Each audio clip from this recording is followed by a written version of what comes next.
la, la permission et qui me donne la force de tout témoigner pour uniquement sa gloire. Alors, moi, je m'appelle Gary, j'ai 40 ans, je vis à Paris. Alors, je suis né au Cameroun.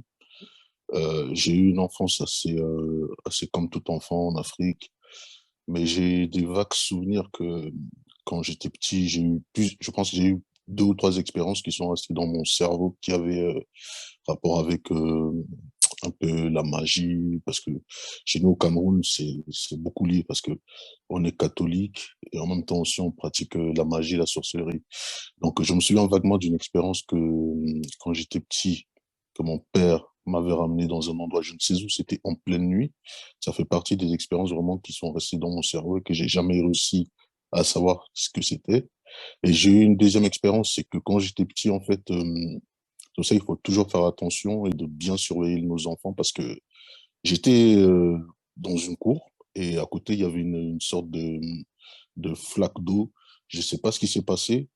En fait, je suis tombé dans la flaque, le visage le premier. Et en gros, j'ai commencé à me noyer. Et je savais qu'il y avait des gens autour de moi, mais en fait, j'avais l'impression je vivais ma mort, mon accident.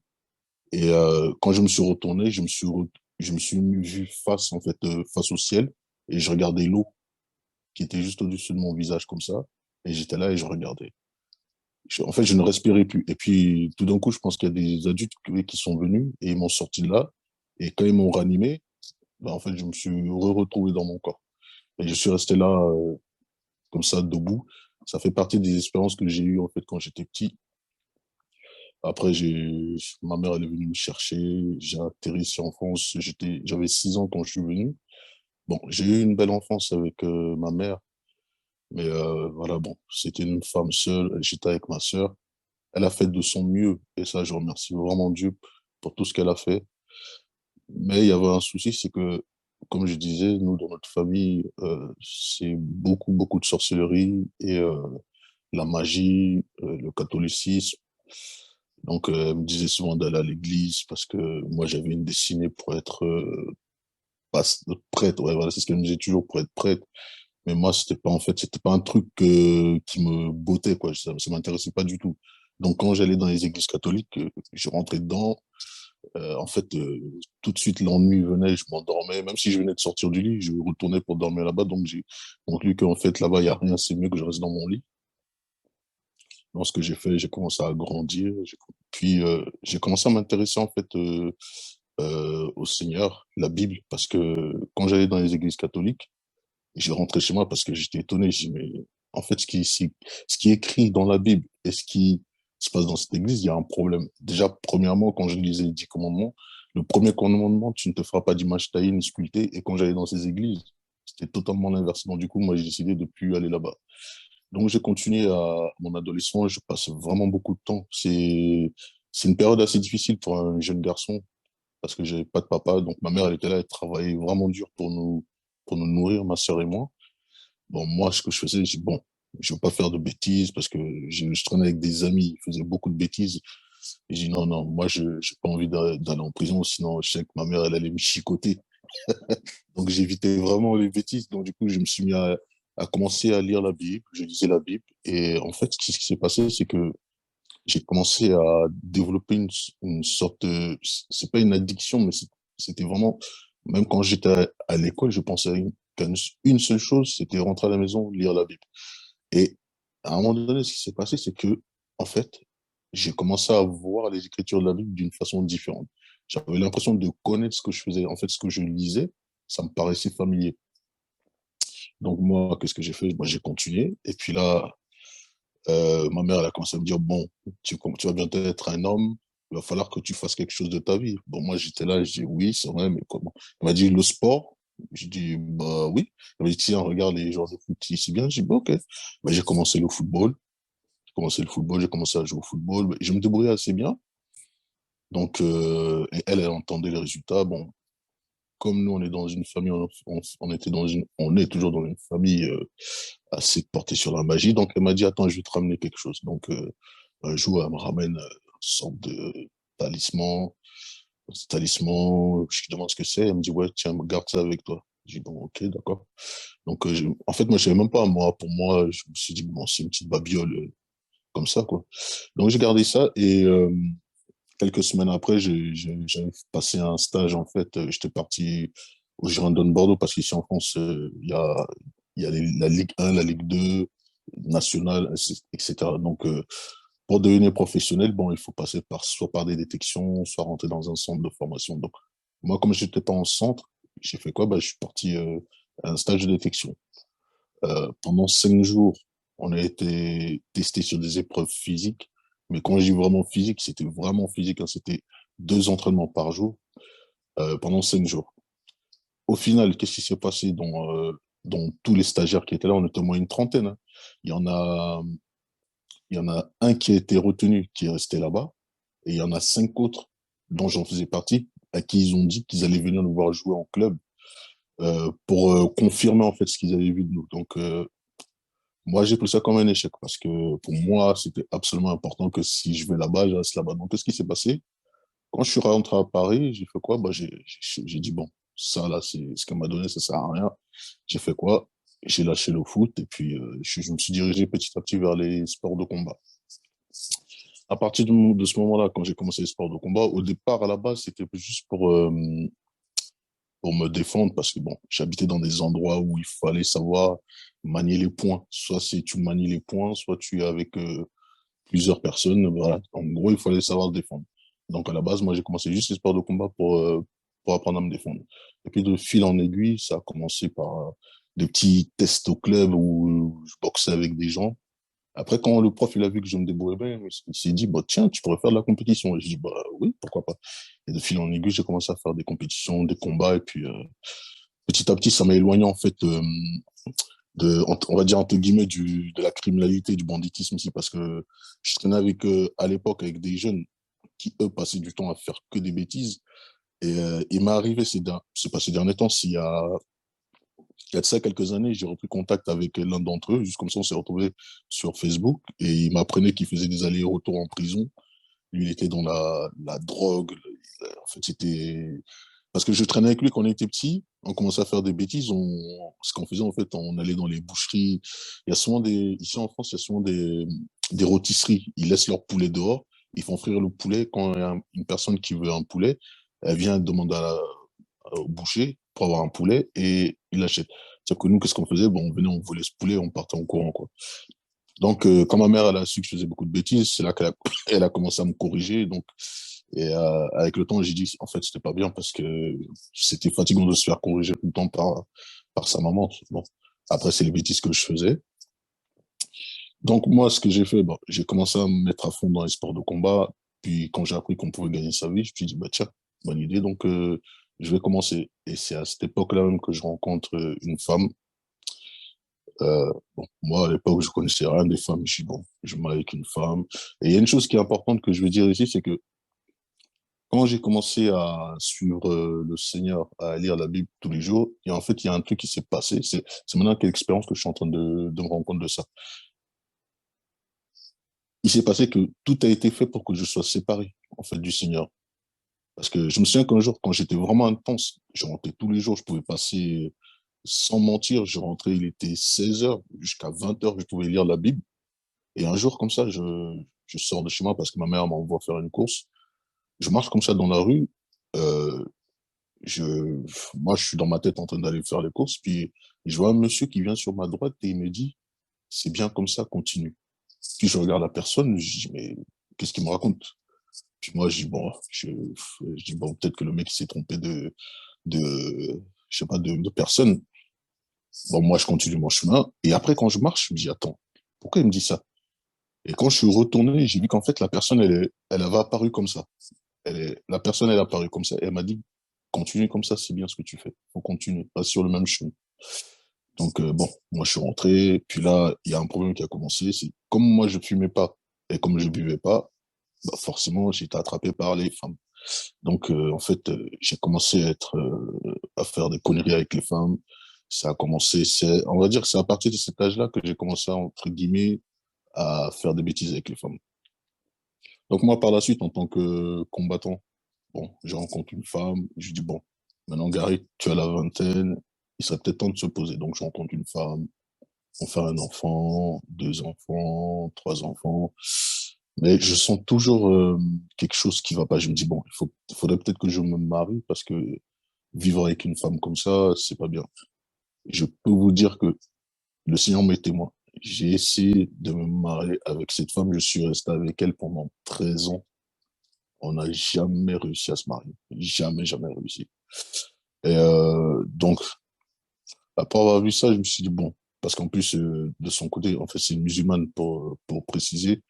De son côté, elle avait une famille qui était extrêmement portée sur le vaudou. Mais quand je dis extrêmement, j'ai eu des expériences que j'ai vues. Parce que pendant toute ma carrière, c'était le début de ma carrière, on va dire, j'ai eu une carrière de 20 ans, 18 ans plutôt, pardon. 18 ans en sport de combat. Les 5 premières années, j'ai commencé doucement, puis j'ai commencé à avoir des problèmes. Donc en fait, je n'arrivais plus à combattre, ou bien c'était compliqué parce qu'en fait, c'était mon gagne-pain. Donc à côté, ce que je faisais, je travaillais dans la sécurité. Donc à un moment donné, je trouvais pas ça normal. Donc j'en parlais à ma mère. J'ai dit, écoute, maman, je comprends pas. Il y a de cela quelques temps, tout le monde veut me proposer des combats, je gagne de l'argent, puis là, plus rien. Et puis elle me dit, attends, bouge pas, je vais t'emmener chez un prêtre. Et c'est là que quand j'arrive chez un prêtre, non pas un pasteur, un prêtre, hein, il me regarde, il commence à me parler, il me pose des questions. Il me dit, écoute, tu vas rentrer chez toi, tu vas acheter un œuf, tu vas faire en gros, il m'a donné un programme à faire. Donc, en gros, il fallait que je prenne cet œuf et que je fasse tout le tour de mon corps, de la tête aux pieds, et surtout que je dorme avec cet œuf sous mon oreiller. Et c'était une période pendant laquelle, avec la mère de mes enfants, bah, ça allait pas du tout parce que voilà, c'était compliqué. Moi, j'avais ma vision de la vie, elle avait sa vision. J'étais encore attiré par le Seigneur. Il y a toujours quelque chose qui m'a tiré vers le Seigneur, mais vu que je vivais une vie qui était vraiment pas en accord avec sa parole, c'était vraiment compliqué. Donc, moi, je faisais quoi? Bah, moi, je dormais au salon, j'allais essayer de dormir dans ma chambre. Et il m'a dit, quand tu fais ce sort de petit rituel, tu reviens le lendemain. Donc, du coup, le lendemain, dans ma tête, je me suis dit, je veux bien rigoler parce que ces gens-là, ils pensent qu'ils connaissent les choses. Je dis, bon, on arrive chez lui, il me met dans une salle vide avec ma maman à côté. Il prend mon œuf, il le dépose sur une casserole retournée. Et il s'allonge devant moi et il saisit mes deux chevilles avec ses mains. Et là, je me dis dans ma tête, mais qu'est-ce qu'il est en train de faire, le monsieur? Il dit qu'est-ce qu'il veut me prouver?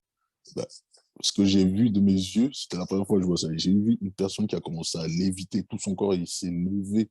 Quand j'ai vu que son corps, il se levait, j'ai cru que je rêvais. J'ai regardé ma mère, je me suis frotté les yeux. Le monsieur, il est en train de léviter. Tout son corps était totalement décollé du sol. Et là, j'ai été surpris. Je me suis dit, mais qu'est-ce qu'il est en train de faire là? Et d'un coup, il se pose. Et comme il avait ramené un petit marteau, avec ce petit marteau, il a cassé cet œuf. Et ce qui est sorti de l'œuf, même moi, je n'ai pas compris ce qui s'est passé. Comment dans un petit œuf, il pouvait y avoir autant de choses? Il y a un cadenas qui est sorti de l'œuf. Il y a une patte de poulet attachée. Il y a un papier en forme de carré dans lequel il y avait écrit des écritures. Mais j'ai été totalement choqué. Et là, je me suis dit, mais monsieur, qu'est-ce qui s'est passé là? Et là, il m'a expliqué. Il m'a dit, oui, tu vois, ça, tout ça là, la pâte de poulet attachée, c'est le vaudou. Il m'a dit le cadenas là, c'est parce qu'on a attaché ta vie. Et il m'a dit le papier en forme de carré serré dans des fils, ce sont des paroles incantatoires qu'on a fait contre toi. Et là, je me suis posé comme ça. Et là, je me suis dit, attends, mais comment c'est pas possible? C'est possible tout ça. Et là, il me dit que oui, c'est la femme avec laquelle tu vis. Et là, je commence à me poser des questions et je commence à réfléchir. Et en fait, tout ce qu'il me disait, ça concordait parce que cette femme, euh, je me suis aperçu de certains signaux c'est que j'ai pas prêté attention, mais bon, comme je me disais que ouais, pour moi, j'étais persuadé que c'était la femme de ma vie. Et donc, quand je suis rentré chez moi, je me suis dit, attends, je peux. Après tout ce que je viens de voir là, j'ai dit, cette fille-là, elle va savoir que j'ai fait ça, donc elle risque de m'empoisonner. Donc, qu'est-ce que moi j'ai fait? J'ai prévu un plan B. Je me suis dit, il faut que je me barre de cette maison parce que si elle a fait ça, elle est capable de me tuer demain. Donc, comme j'étais combattant, à l'époque, bah, j'avais beaucoup de femmes qui me couraient derrière. Donc, j'ai dit, où est-ce que je pourrais aller? Donc, du coup, j'ai vu, tiens, l'Allemagne. Je sais pas pourquoi j'ai choisi l'Allemagne, mais j'ai choisi l'Allemagne. Et j'ai fait la connaissance d'une femme. Et avec cette femme, j'ai commencé à discuter. Je lui ai fait comprendre que je voulais venir en Allemagne. Comment ça se passe? Bah, elle m'a expliqué que oui, il fallait faire ça, faire ça. Et elle m'a invité un week-end chez elle. Donc, je suis parti. Comme j'avais pas d'argent, comme à cause du combat, ça me rapportait plus. Le travail, c'était vraiment pas terrible. Donc, je suis parti là-bas et je me suis mis un peu en tête. J'ai dit, ah, il faut absolument que je vive avec cette femme pour pouvoir m'installer là-bas. Et en fait, c'était une solution que j'avais trouvée. Mais au final, avec le temps, je pense que c'était pas la bonne solution parce que bon, je suis parti là-bas, bon, elle m'a accueilli, j'ai vécu chez elle. Elle s'est débrouillée pour que j'arrive à m'installer là-bas. Et je me suis rendu compte qu'au final, en fait, elle avait fait tout cela pour que je vienne chez elle, en fait, pour que je travaille. En gros, je devais travailler comme un acharné tous les jours et elle est restée à la maison, se tourner les pouces. Bon, il y a aussi la partie intime qu'on avait, mais pour moi, c'était pas possible de travailler pour une femme. Donc, ce que j'ai fait, j'ai commencé à réfléchir à une sorte de plan d'échappatoire. Et avant cela, j'avais déjà commencé un peu à m'intéresser à la magie parce que l'expérience que j'avais vécue chez le prêtre, là, en fait, ça m'avait traumatisé. Je me suis dit que non, je ne peux pas laisser quelqu'un me faire du mal comme ça. Donc, petit à petit, j'ai commencé à m'intéresser à la magie. J'ai commencé à faire des recherches sur Internet, des différents sorts. Et j'ai commencé d'abord par des petits rituels où j'utilisais la terre, le sel, l'eau, les différents éléments naturels. Et bizarrement, en fait, ça m'a plu.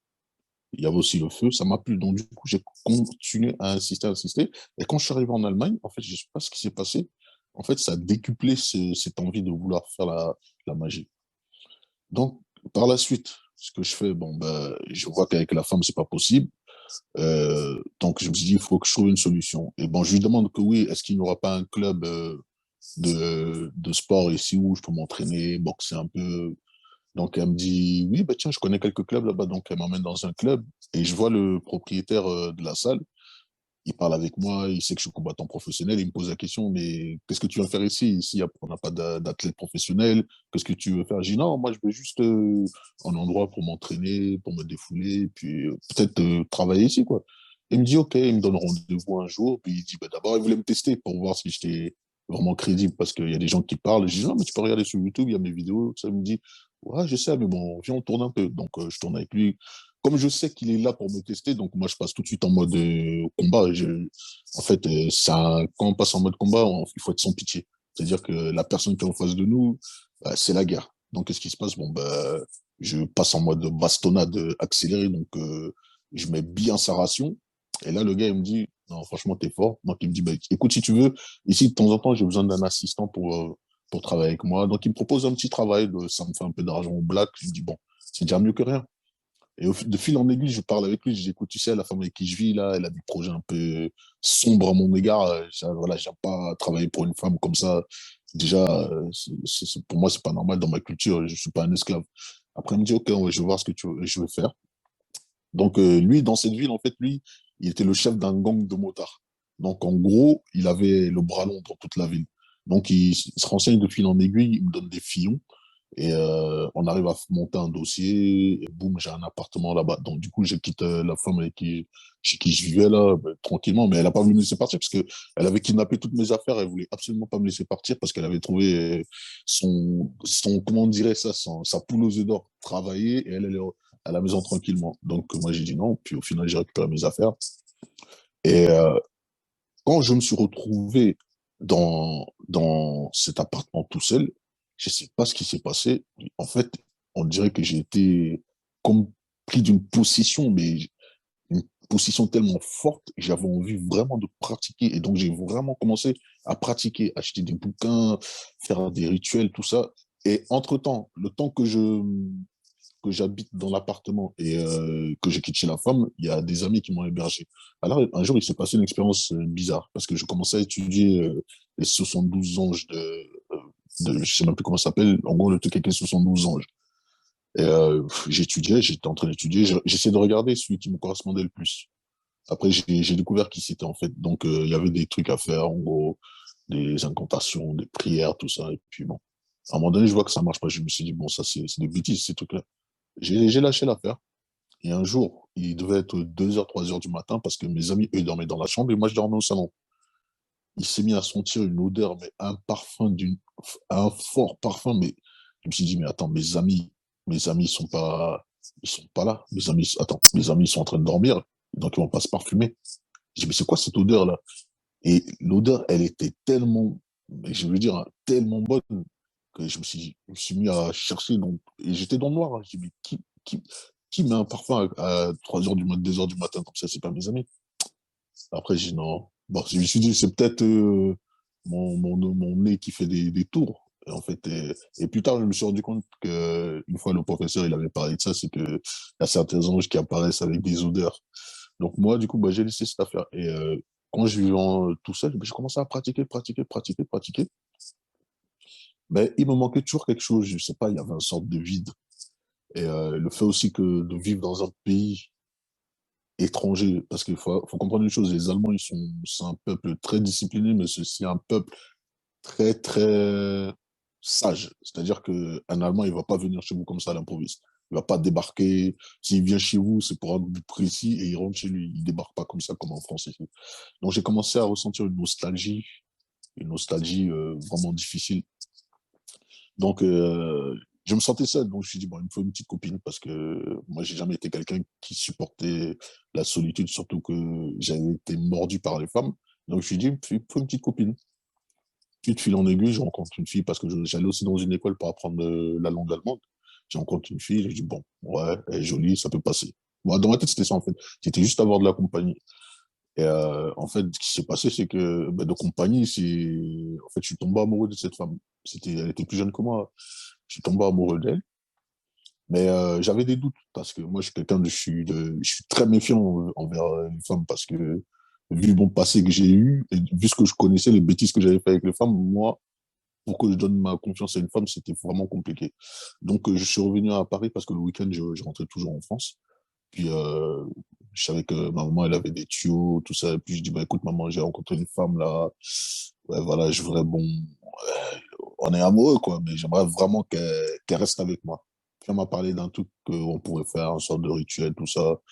Elle m'a dit, ouais, tu me donnes son nom, son prénom, je vais m'arranger. Parce qu'elle devait voyager au pays. Donc, elle est partie et elle a fait son truc. Et il y a un truc qui s'est passé, c'est qu'au départ, cette fille, elle était vraiment pas attachée, c'était vraiment compliqué. En gros, j'étais dans la friend zone, on va dire.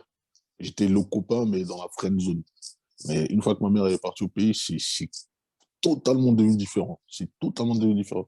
La fille, elle pouvait même plus respirer sans moi. Elle voulait plus rien faire sans moi. Quand je bougeais à droite, elle était là. Quand je bougeais à gauche, j'étais là. Elle était là. Je me suis dit, bon. En fait, j'avais pas fait attention par rapport à ce que j'avais demandé à ma maman. Moi, je me pensais que bon, la fille, elle était vraiment tombée amoureuse. Elle avait compris qui j'étais. Donc, je fais quoi dans la suite? Je quitte l'Allemagne, je rentre en France. Bon, moi, je me suis dit, bon, j'ai plus d'attachement dans ce pays-là, je retourne chez moi en France, je vais recommencer me reprendre ma vie là-bas d'une autre façon. Et elle, je la laisse là-bas. Et ben, elle était pas contente de moi. Ce que j'ai fait, ben, j'ai feinté, j'ai dribblé, comme on dit. Et je lui ai dit, ouais, attends, je reviens. Puis je suis jamais revenu, en fait. Et elle a essayé de me contacter, mais elle me dit, t'es où? J'ai dit, bah, écoute, je suis en France. J'ai dit, mais comment ça, t'es en France? J'ai dit, bah, ouais, je t'ai dit que j'étais en France. Mais elle me dit, tu me laisses derrière comme ça. J'ai dit, bah, écoute, t'es jeune, tu fais ta vie, je sais pas. Il y a des hommes partout, tu vas en rencontrer. Bah, moi, je coupe la conversation, je donne plus suite parce que bon, j'étais retourné entre-temps chez mon ex, pas parce que je voulais me remettre avec elle, non, c'est parce qu'il me fallait un point de départ pour reconstruire ma vie, reprendre un appartement, et puis un jour, je reçois un appel, et je dis, mais c'est qui m'appelle comme ça? Et je vois que c'est l'Allemande. Elle m'appelle, elle me dit, ouais, t'es où? Je dis, comment ça, ben, je suis à Paris, je suis chez moi, tu veux que je sois où? Elle me dit, je suis à Paris. J'ai dit, comment ça, t'es à Paris? J'ai dit, toi, t'es en Allemagne, qu'est-ce que tu fais à Paris? Elle me dit, non, je suis venu, je voulais pas te laisser. Et là, j'ai dit, ah non. Je connaissais l'endroit où elle était partie. Elle avait atterri parce que c'était à la porte de la chapelle. C'est pas un endroit où il faut laisser une femme toute seule.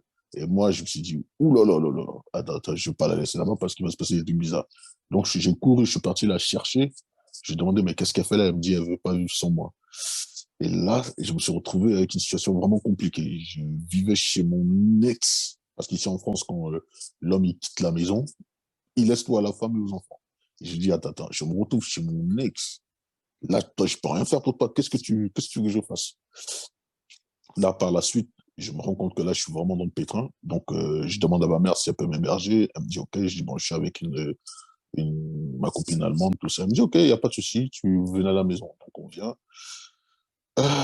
Et là, la vie, elle m'a vraiment, mais vraiment appris c'est quoi la dureté. Les premiers jours, ça allait. J'avais pas de travail. Donc, il fallait absolument que je trouve du travail. Sauf que là, j'avais sur mes bras, j'avais une femme. Elle travaillait pas, je travaillais pas, on est chez ma maman. Et là, je me dis, la vie, elle va être très, très dure. Et c'est ce qui s'est passé. Elle a été très dure parce que je suis vraiment reparti de zéro. J'ai dû tout recommencer. J'ai cherché du boulot, je ne trouvais pas. Mais heureusement, comme j'étais un combattant à l'époque et que beaucoup de gens me connaissaient, un jour, il y a quelqu'un qui me voit en France, il me dit, mais qu'est-ce que tu fais là? Tu n'es pas parti en Allemagne? Je dis, non, non, je suis rentré. Il dit, ah bon? Bah, après, la nouvelle s'est répandue. Et après, je lui dis, bon, écoute, là, je suis un peu dans les problèmes. Est-ce que tu n'auras pas un plan, tout ça? Et là, de fil en aiguille, on me pistonne vers une personne. Voilà, et là, je recommence à travailler dans la sécurité, comme j'avais les diplômes déjà dans la sécurité. Et là, je recommence à travailler. Entre-temps, bah, la vie, elle était très dure, hein. Quand on retourne chez la maman, bah, c'est pas comme quand on est enfant. Là, on est adulte. Si tu participes pas aux charges, bah, s'il y a pas à manger, tu manges pas. Et de surcroît, quand tu es avec une personne, c'est encore pire. Donc, moi, qu'est-ce que je fais là? Je commence à subir la vie. Et là, je commence à vraiment la subir. Les combats, il y en a pas. Donc, il n'y a pas de rentrée d'argent. Le travail, le temps que ça se mette en route, ça met des mois et des mois. Et là, je me retrouve face à un dilemme. Je dis, qu'est-ce que je dois faire? Qu'est-ce que je préfère? Et là, je commence à me ressouvenir des pratiques occultes que je faisais. Il y avait des pratiques pour obtenir l'argent, la richesse, ainsi de suite. Donc, je recommence à plonger mes doigts dans ça et j'étudie, jusqu'à un moment donné, j'arrive à moi-même par faire des propres rituels tout seul. Et là, maintenant, j'ai de l'argent. J'ai de l'argent, je me dis, bon, là, ça va être compliqué. Euh, je vis chez la maman, mais je peux pas faire les rituels. Qu'est-ce qu'il faut que je fasse? Il y a un temps qui est passé, puis j'ai trouvé un appartement grâce au travail. Là, après, j'habite avec la femme. Bon, elle aussi, on a fait des enfants. Mais voilà, c'est compliqué. C'est pour ça que j'ai toujours l'éducation d'une femme, c'est très important parce que on aura beau avoir des belles femmes, mais si elles sont pas éduquées, c'est vraiment compliqué dans la vie d'un homme. Donc, pareil, elle aussi, j'ai commencé à avoir des problèmes. Et là, je me suis rendu compte que non, ça, c'est pas pour moi. Et pourtant, j'ai aussi essayé de me marier, hein, avec elle, hein. Je me suis dit, bon, peut-être c'est parce que peut-être je vis pas selon la volonté de Dieu. Malgré que je mettais les mains dans la magie, tout ça, mais j'avais toujours un regard porté sur la Bible, sur la parole. Mais je pratiquais pas. J'étais on va dire, un chrétien hypocrite, comme on peut appeler ça. Donc là, qu'est-ce qui se passe? On emménage dans notre appartement et là, la fille, c'était terrible. C'était vraiment, vraiment, vraiment difficile. Donc, ce que je décide, je me sépare de cette fille parce que pour moi, c'est pas possible. Je peux pas aller travailler toute la journée et rentrer chez moi faire à manger. Et ça, comme ça, tous les jours, alors qu'elle est à la maison, elle passe du temps sur Internet, sur les réseaux, tout ça. J'ai dit non, non, moi, je veux pas de ça. Donc, je lui ai dit de partir. Donc, par la suite, maintenant, je me retrouve une deuxième fois tout seul maintenant. Et là, qu'est-ce qui se passe? Il y a une sorte de feu qui s'est animé en moi dans la pratique occulte. Et là, j'ai commencé vraiment à m'intéresser. J'ai commencé à acheter des bouquins, j'ai commencé à aller dans des boutiques. Et justement, la boutique où j'allais, il y avait une dame à l'accueil, je parlais souvent avec elle, et puis elle me dit, mais monsieur, je vois que vous êtes beaucoup intéressé par tout cet art. Je dis, oui, oui, c'est une passion. Après, je discute avec elle, je dis, mais je pose une question juste au hasard, mais est-ce que vous ne savez pas s'il y a des maîtres qui enseignent justement certains arts, tout ça? Elle me dit non, tout ça. Je dis, bon, je dis, ok, bon, je ressors de la boutique, puis je commence à chercher. Et dans cette boutique, j'avais acheté un livre qui était basé sur la magie évocatoire. Alors, cette magie, bon, c'est ce mensonge, on va dire, parce que ça disait que à la fin de cet apprentissage, de cette étude, on va rencontrer Dieu. En fait, c'était une magie qui servait des planètes. Ça commençait de la Terre, la Lune, Jupiter, tout ça. Et moi, à l'époque, maintenant, ce qui m'intéressait, comme je savais que j'étais combattant et que bah, c'est le combat qui m'a ramené de l'argent et que le travail, c'était pas trop ça, je me suis dit, bon, moi, ce que je veux faire des rituels de force. C'est ce que je faisais beaucoup. Et chercher des rituels. J'ai fait des rituels de force. que je faisais comme ça, mais ceux qui étaient dans le bouquin, c'était vraiment très fort. Et il fallait extrêmement bien maîtriser ça parce que il disait dedans que si on ne maîtrise pas ces rituels, si ces esprits apparaissent, ils sont capables de nous tuer. Moi, ce qui m'intéressait, c'était les rituels de force et les rituels de richesse. Et ben, je peux vous garantir que quand j'ai commencé à acheter ces bouquins, il y a un truc qui s'est passé en moi. J'ai commencé à avoir le cœur endurci. C'est-à-dire que, en fait, je devenais méchant à l'intérieur de moi parce que la vie de souffrance que j'avais vécue avant, plus les rituels, le fait de pratiquer des rituels, de lire ces bouquins, en fait, j'ai commencé à être très, très dur et j'ai commencé à avoir une sorte de haine envers le Seigneur. Il y a une haine qui a commencé à se développer comme ça envers le Seigneur.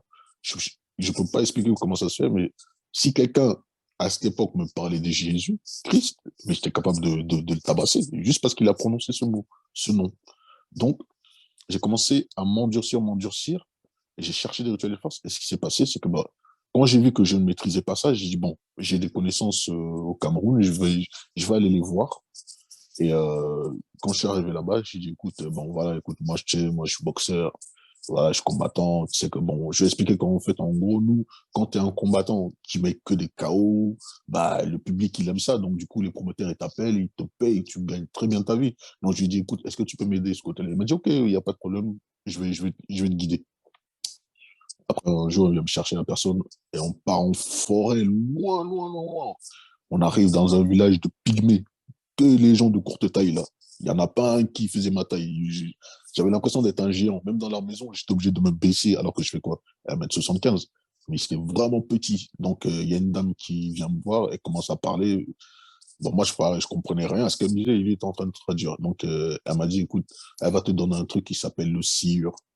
En gros, c'est quoi ce truc? C'est, on te fait des incisions et on te met un produit dans une sorte de liquide, mais vraiment piquant, mais comme si c'était comme du piment, hein. Elle m'a mis ça dans les yeux, j'étais aveuglé pendant 5 minutes, je voyais rien. On te met ça dans les yeux, mais ça veut dire que maintenant, quand tu vas taper quelqu'un, la personne va sentir comme si elle s'était fait électrocuter. Et il me dit, ouais, tu vois le poisson dans lequel l'électricité, là, il me dit, oui, bah, il m'a dit, bah, c'est ça. Donc, il m'a fait ça, il m'a fait les incisions, tout ça. Bon, je reviens en France. Il me dit, bon, maintenant, je vais commencer à faire quelques combats. Et puis, je sais pas ce qui s'est passé dans mon cœur, j'ai plus du tout envie de combattre. J'ai plus eu envie de vraiment m'intensifier dans la connaissance de la magie évocatoire. Et quand je l'ai étudié, c'était, en fait, ce qui me promettait dedans, c'était qu'on était capable de se déplacer d'un pays à l'autre, d'aller sur d'autres planètes, d'appeler des esprits qui nous ramènent l'argent, des esprits forts qui sont à notre service.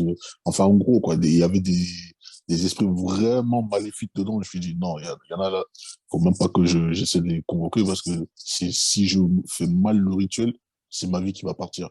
Donc, entre-temps, je passe mes diplômes de coach, tout ça, bah, je commence à donner des cours dans les salles, tout ça, et puis je tourne un peu avec un élève, et puis je vais doucement, et puis je mets un coup au visage, et là, il s'arrête, je lui demande qu'est-ce qui se passe, il m'a dit, j'ai senti comme une décharge quand tu m'as frappé. Et pourtant, j'avais été doucement, hein. Et c'est là que je me suis souvenu que, en fait, le rituel que j'avais fait chez les pygmées là-bas, en fait, il y a encore ça en moi. Donc, du coup, quand j'ai vu ça, je me suis dit, non, ça m'intéresse plus, ça, parce qu'aller se battre comme ça, là, pour gagner de l'argent, pourquoi je veux me fatiguer alors qu'il suffit juste que je fasse un rituel et j'appelle les esprits pour qu'ils me ramènent de l'argent. Donc, du coup, le combat s'est sorti de ma tête et moi, j'ai vraiment voulu, maintenant, ce que je voulais, c'était être quelqu'un de fort.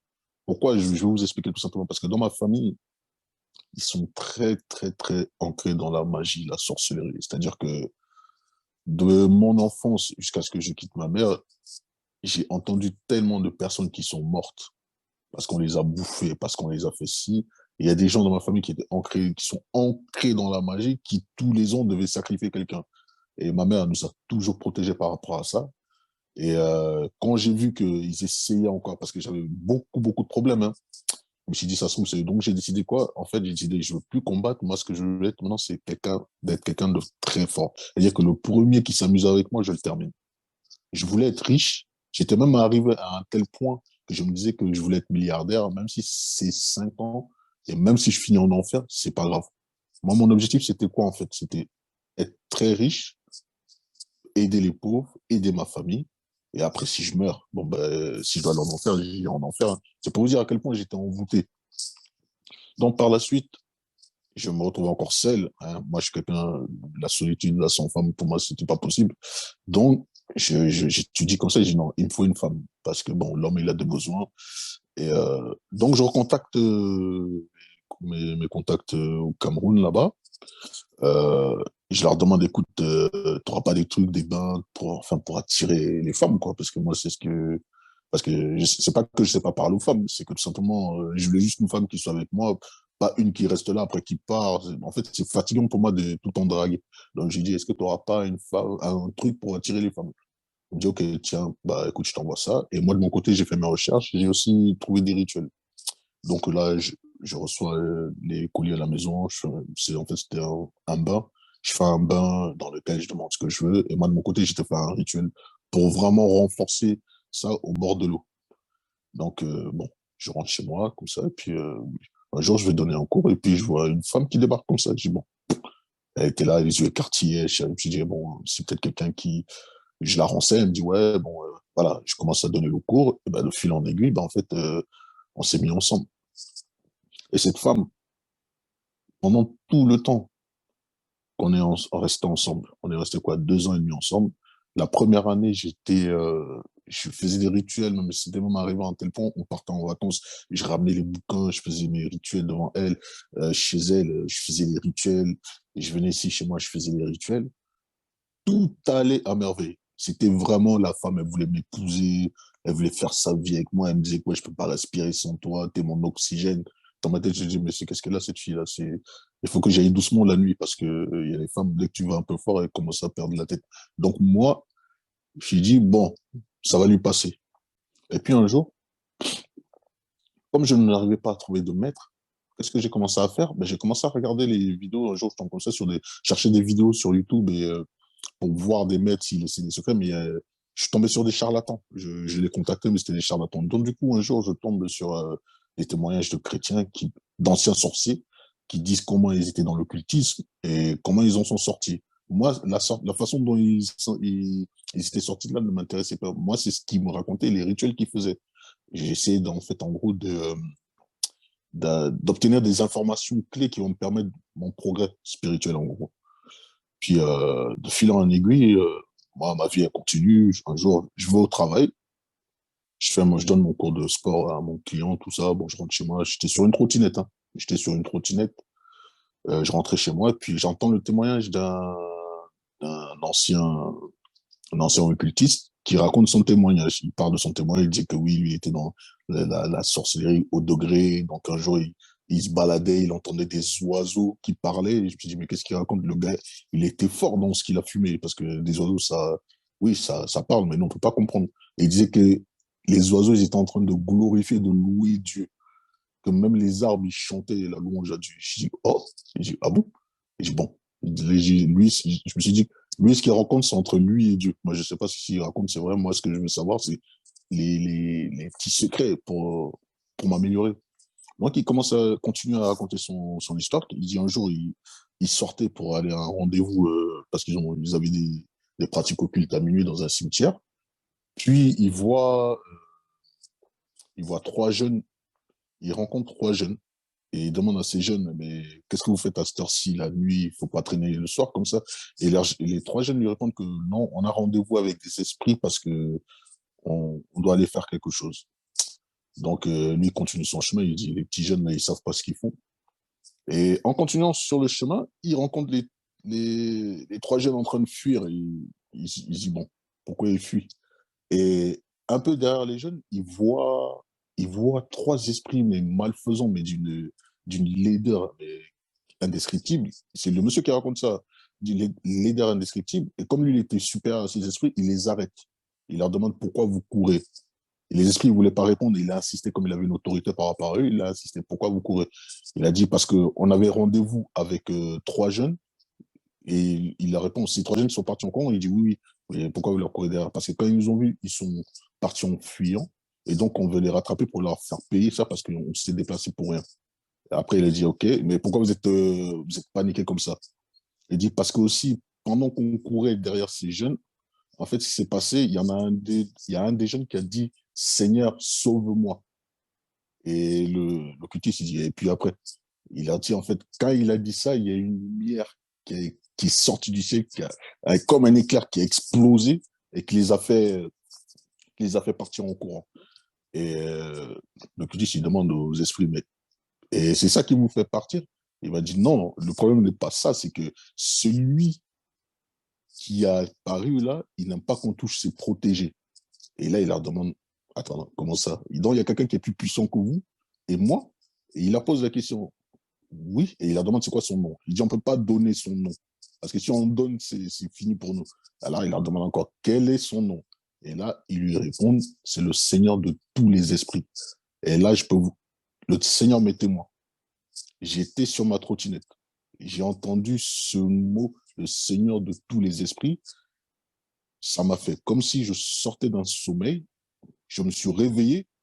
Je vous garantis que je me suis réveillé. Je me suis réveillé, j'étais sur ma trottinette, mais je me suis réveillé. Et j'étais sur ma trottinette, j'étais conscient que j'étais sur ma trottinette, mais je ne savais pas ce que je faisais sur ma trottinette, je savais que je rentrais chez moi. Et là, je rentre chez moi et j'avais encore 5 à 10 minutes de trottinette. Et là, je me disais, mais Gary, qu'est-ce que tu fais? Qu'est-ce qui se passe? En fait, j'ai rien compris de ce qui s'est passé. Je suis arrivé chez moi, j'ai rangé ma trottinette, je me suis mis debout et j'ai commencé à pleurer. Quand je vous dis que j'ai pleuré, mais comme c'était pas possible. Et là, il y a eu tout un film de tout ce que j'ai fait depuis que j'ai commencé à mettre les mains dans la magie jusqu'au jour où j'ai euh, j'ai entendu ce mot-là. Et là, je me suis rendu compte qu'il y a 7 ans qui sont passés, 7 ans. Alors que je me disais toujours que à mes 30 ans, je commencerai à servir le Seigneur. Et là, qu'est-ce qui s'est passé? Je me suis rendu compte que en fait, ça m'a fait comme si je sortais d'une hypnose. Et je me suis réveillé. Et là, je me suis rendu compte de tout ce que j'avais fait, donc ce que j'ai commencé à faire. J'ai commencé à jeter tout le matériel que j'avais. J'ai jeté tout. J'ai déchiré tout. Il y avait des livres, des bouquins qui étaient chez ma copine. Donc le soir, je l'appelle, j'ai écoute, je peux pas rentrer parce que je suis pas bien. Donc elle a dit OK. Et tout ce qui était ici, j'ai jeté, j'ai pleuré. Le Seigneur m'est témoin. La façon dont j'ai pleuré, c'est pas possible. Et je me suis rendu compte que pendant 7 ans, j'étais ancré dans la magie. Et la façon que ça a commencé, en fait, ça a commencé par une visite chez ce fameux prêtre. Et c'est à partir de là que je me suis dit que non, Gary, il faut que tu sois fort parce que c'est pas possible. Les gens ne peuvent pas te faire autant de mal, te faire souffrir. Et toi, tu es là comme ça, comme un enfant spirituel. Donc, je me suis dit non. Pendant 7 ans, j'étais dedans. Donc, qu'est-ce qui se passe? Là, je vois ça. Je me dis non, c'est pas possible. Je dis bon.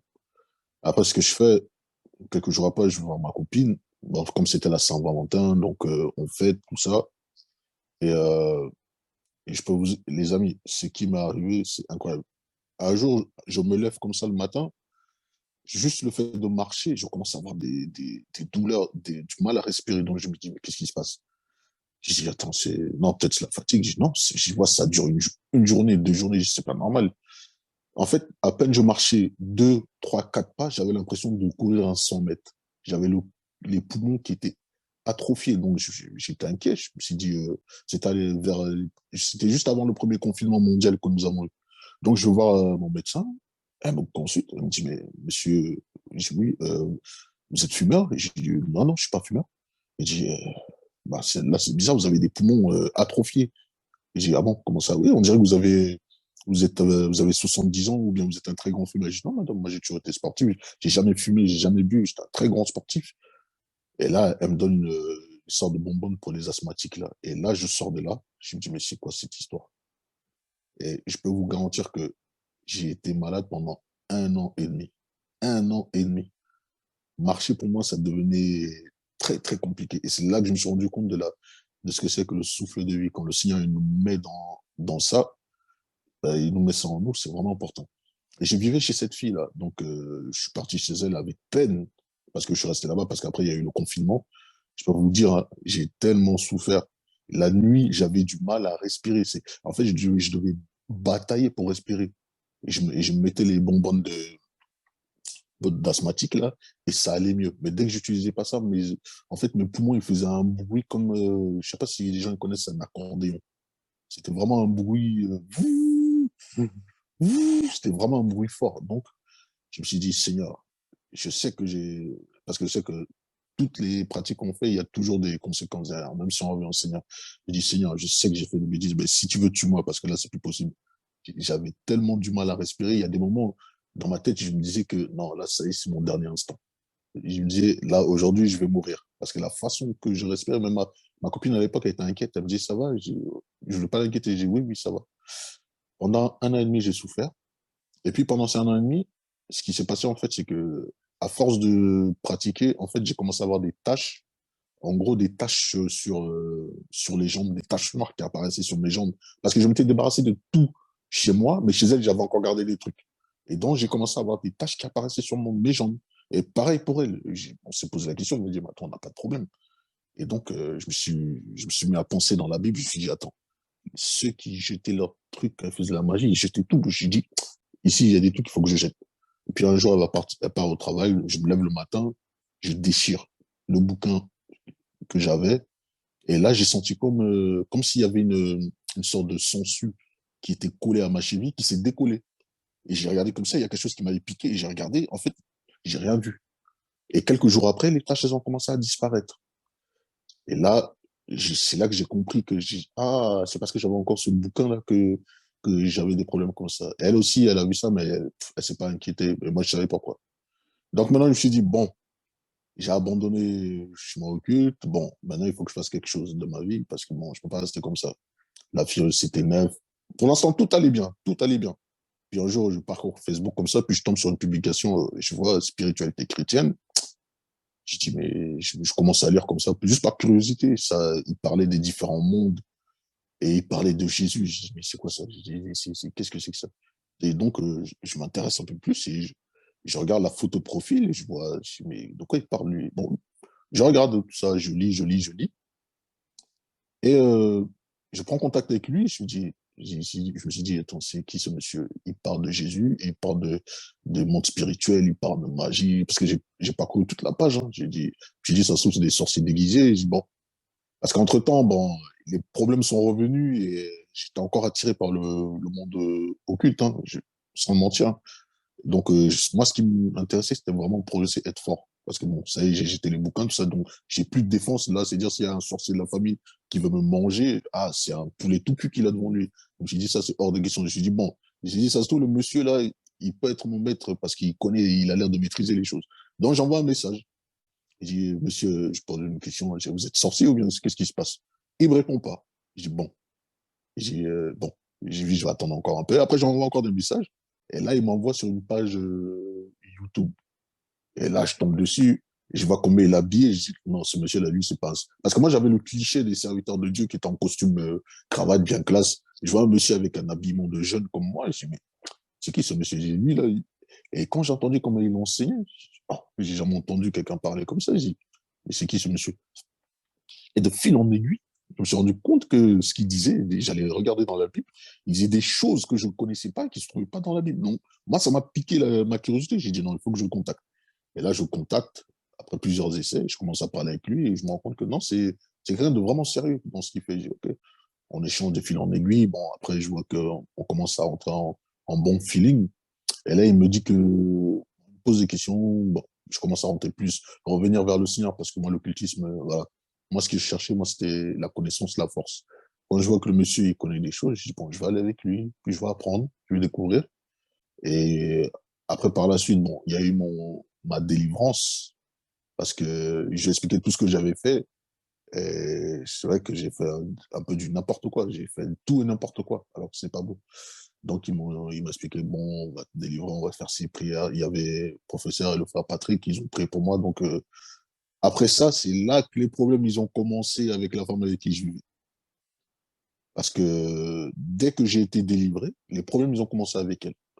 Donc là, pour rien, c'était des disputes. Elle me disait que oui, comment tu peux parler avec quelqu'un que tu connais pas, tu parles de ta vie. Moi, j'ai trouvé ça bizarre. J'ai dit, comment une femme, d'habitude, tu es calme. Maintenant que je vais vers ma délivrance, tu commences à faire des problèmes. Moi, je dirais un jour, OK.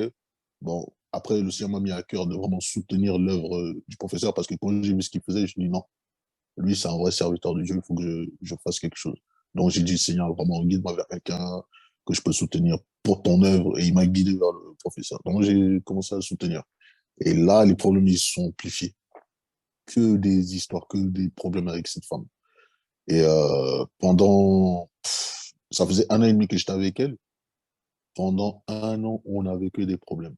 Et puis un jour, ce qui s'est passé, c'est que je vivais dans la fornication, je cache pas. Donc moi, je voulais me marier. Bon, j'ai la fille, j'ai dit, écoute, moi, j'aimerais bien qu'on franchisse le cap. Voilà, je peux pas vivre comme ça avec quelqu'un pour regarder la lune. Je suis pas un lunar, moi. Quand tu te mets en couple avec quelqu'un, il y a un objectif. Parce qu'elle, sa famille, sa mère qui est mariée et qui a eu un enfant, elle lui dit, t'as pas besoin de te marier, t'es bien toute seule, t'as pas besoin d'enfant. Et j'ai dit, mais regarde, ta mère, elle te dit ça, mais elle est comment? Et juste avec amour que je dis les choses, il faut regarder. Quand les gens ils donnent des conseils, regarde leur vie et prends ça en note. Donc, c'était toujours des problèmes. Puis un jour, je me souviens exactement, c'était le 26 février 2021. Après d'énièmes disputes, je vais dans la chambre, la pièce à côté, je dis, Seigneur, moi, tu sais d'où je viens, d'où tu m'as sorti. Moi, ce que je veux, c'est faire ta volonté. J'ai envie de me marier. Voilà, si c'est elle, ma femme, bah, Seigneur, fais ta volonté. Mais si c'est pas elle, Seigneur, moi, je veux que ma femme, elle ait 7 points. J'ai dit bien 7 points. Je sais pas pourquoi j'ai dit 7 points, mais j'ai dit 7 points.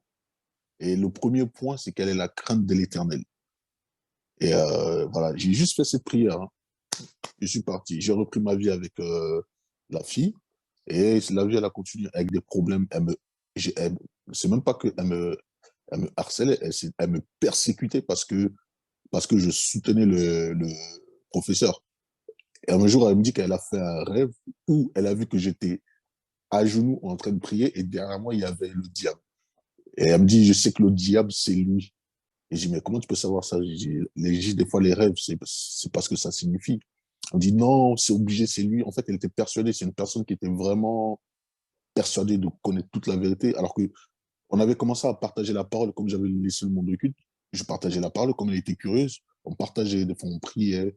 Et puis bon, moi j'ai persévéré parce que depuis petit j'étais dedans, j'étais détourné, et puis je suis revenu. C'est ainsi que je me dis, je reste dedans. Donc elle me dit que oui, c'est un démon. Tu sais, je lui dis, hein, tu sais, dans la Bible, il était écrit que quand tu fais des rêves comme ça, demande la confirmation du Seigneur. Tu te mets à genoux, tu pries. Elle n'a pas voulu savoir. De fil en aiguille, on arrive à la fin de l'année 2021, 31 décembre, encore une énième dispute. Et là, moi, c'est bon. Je suis pas né pour me disputer avec une femme. C'est soit on vit en amour, on se marie. Si tu veux pas te marier, en plus, c'est des disputes tous les jours. Moi, c'est mieux, je rentre chez moi. Donc, je prends mes affaires, je rentre chez moi. On reste un peu en contact, on se voit de temps en temps pour les besoins naturels. On est ensemble sans être ensemble. Donc, qu'est-ce qui se passe par la suite? Bon, un jour, je me souviens que le professeur avait posté sur son réseau social que il va mettre en relation des chrétiens, tout ça. Et un jour, j'étais tellement fatigué de disputer avec l'autre fille, là. J'ai dit non, ma vie, ça va pas être comme ça tous les jours. Donc, j'ai envoyé un message. Bon, j'ai pensé à ça. Je vous avais, mais est-ce que c'est encore d'actualité? Il me dit, attends, bouge pas, je cherche. Et il m'envoie le message d'une, avec un contact. Et je me dis, mais bon, je vois la fille, je la trouve jeune. Je dis, ouh là là, j'ai déjà les filles jeunes ici. Elles sont pas sérieuses. Mais alors, combien de fois une fille qui est jeune qui est là-bas? Enfin, j'ai porté un jugement sans connaître. Je rentre en contact avec la fille. Euh, Tout se passe bien, vraiment très bon feeling. Et je me rends compte que, en fait, cette fille, les paroles qu'elle avait, j'avais l'impression qu'elle me connaissait. Et dans ma tête, je me suis dit, attends, ça se voit, elle et le professeur, ils ont manigancé pour me dire des choses. Mais au final, quand je me suis rendu compte, j'ai dit non, non. Je me suis dit, le professeur n'aura pas un intérêt à faire ça parce que ça, là, c'est de la mort qu'il est question. Donc un jour, je suis comme ça, je discute avec la fille. Bon, moi, je prends mon téléphone, bon, j'allais faire ses activités. Le Seigneur, il m'envoie dans mes notes parce que en fait, je suis en train de chercher un truc. Le Seigneur, il m'envoie dans mes notes. Et je dit, bon, bah, j'y vais. Après, il me dit, arrête-toi là. Bon, je regarde et je vois une note marquée, ma femme. Et je vois dessus, le 20, c'était le 20, ouais, le 26 février 2021. Je me dis, c'est quoi cette note-là? Pourquoi le Seigneur veut que je m'arrête là? Et là, j'ouvre la note. Quand j'ai lu la note là, j'ai vu les 7 points qu'il y avait sur cette note. Et quand je me suis souvenu de la fille avec qui je discutais depuis quelques jours, je me suis dit, mais c'est pas possible. J'ai dit, non, non, je dois rêver. Et je relis les notes et je repense aux discussions que j'ai eues avec la fille. Tout concordait parfaitement. La fille, elle avait exactement les 7 points que j'avais notés là dans le téléphone. Et là, je me dis, non, non, non, c'est pas possible. C'est pas possible. J'étais là, là. Et là, en fait, je suis resté pendant 5 minutes, j'y croyais pas. Et là, j'appelle la fille, qui maintenant est ma femme. Et là, je commence à discuter avec elle. J'ai dit, écoute, tu sais pas ce qui m'arrive là. Je vais te raconter. Donc, je raconte, elle me dit, c'est pas vrai. Je dis, si, mais je lui ai envoyé un screenshot avec la date et je lui envoie le screenshot. Et là, elle me regarde. Et là, tous les deux, on a commencé à louer le Seigneur. Et c'est là, à cet instant-là, que j'ai su que cette femme, c'était ma femme. C'était la femme que j'avais demandé en 2021, que je savais même pas que le Seigneur m'avait écouté, en fait. Moi, je me suis dit, bon, j'ai fait une prière comme ça, j'espère qu'il va écouter, ou je sais pas. J'ai juste prié comme ça. Donc là, il m'a écouté. Et là, à partir du moment que j'ai su que c'était ma femme, là, j'ai dit, ah, là, vraiment, le Seigneur, il est bon, il m'a fait grâce. J'ai coupé contact avec toutes les autres femmes. Je me suis dit, maintenant, je me focalise sur ma femme. Donc, de fil en aiguille, j'ai fait connaissance avec ma femme. Le premier message qu'on s'est envoyé, c'était le 21 février 2022. Et le 20 mai 2022, on était mariés. Et là, je me suis dit, non, le Seigneur, il a fait un truc pas possible. J'ai essayé de me marier avec des femmes, ça n'a pas marché. Et avec une chrétienne, ça a marché. Et c'est là que je me suis souvenu de la parole du Seigneur qui dit qu'il ne veut pas qu'on se marie avec des étrangers. Et c'est là que tout est devenu clair dans ma tête. Et là, je me suis dit, non, le Seigneur, il est vraiment, vraiment imprévisible.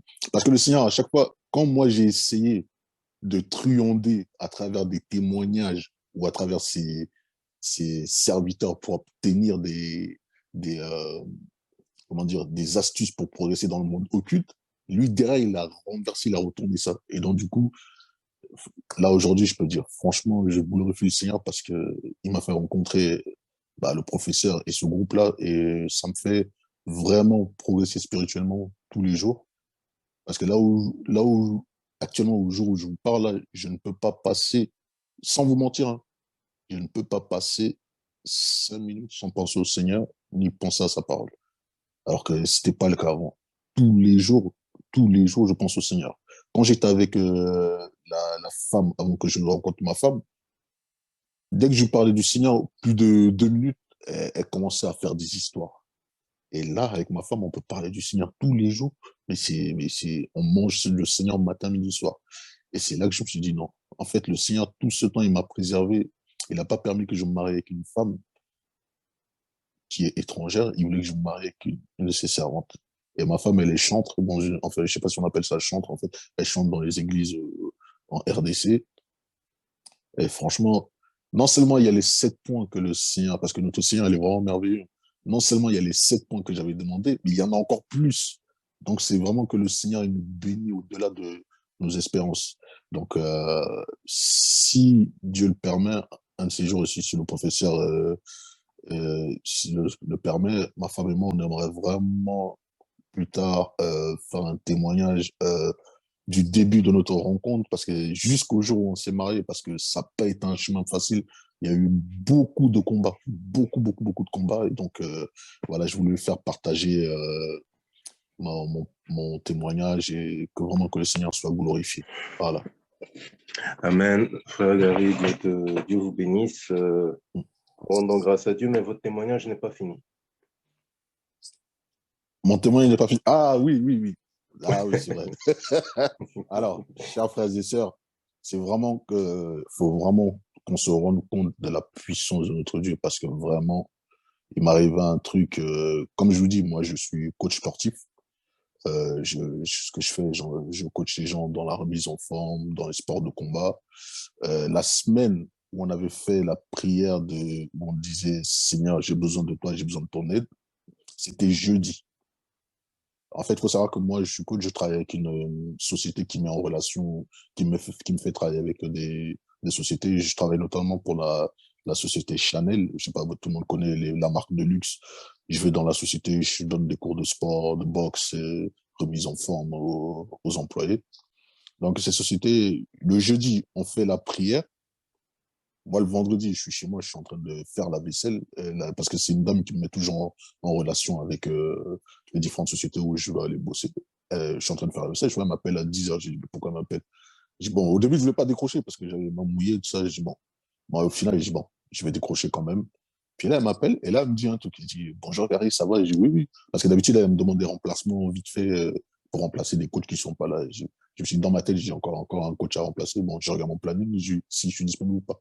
Et là, elle me dit, en fait, voilà, écoute, Gary, j'ai besoin de toi. Je dis, pourquoi? Donc, en fait, là, on a une nouvelle salle de sport dans un établissement et il nous faudra un coach de boxe. Je dis, OK, bah, c'est où? Et là, elle me dit quoi?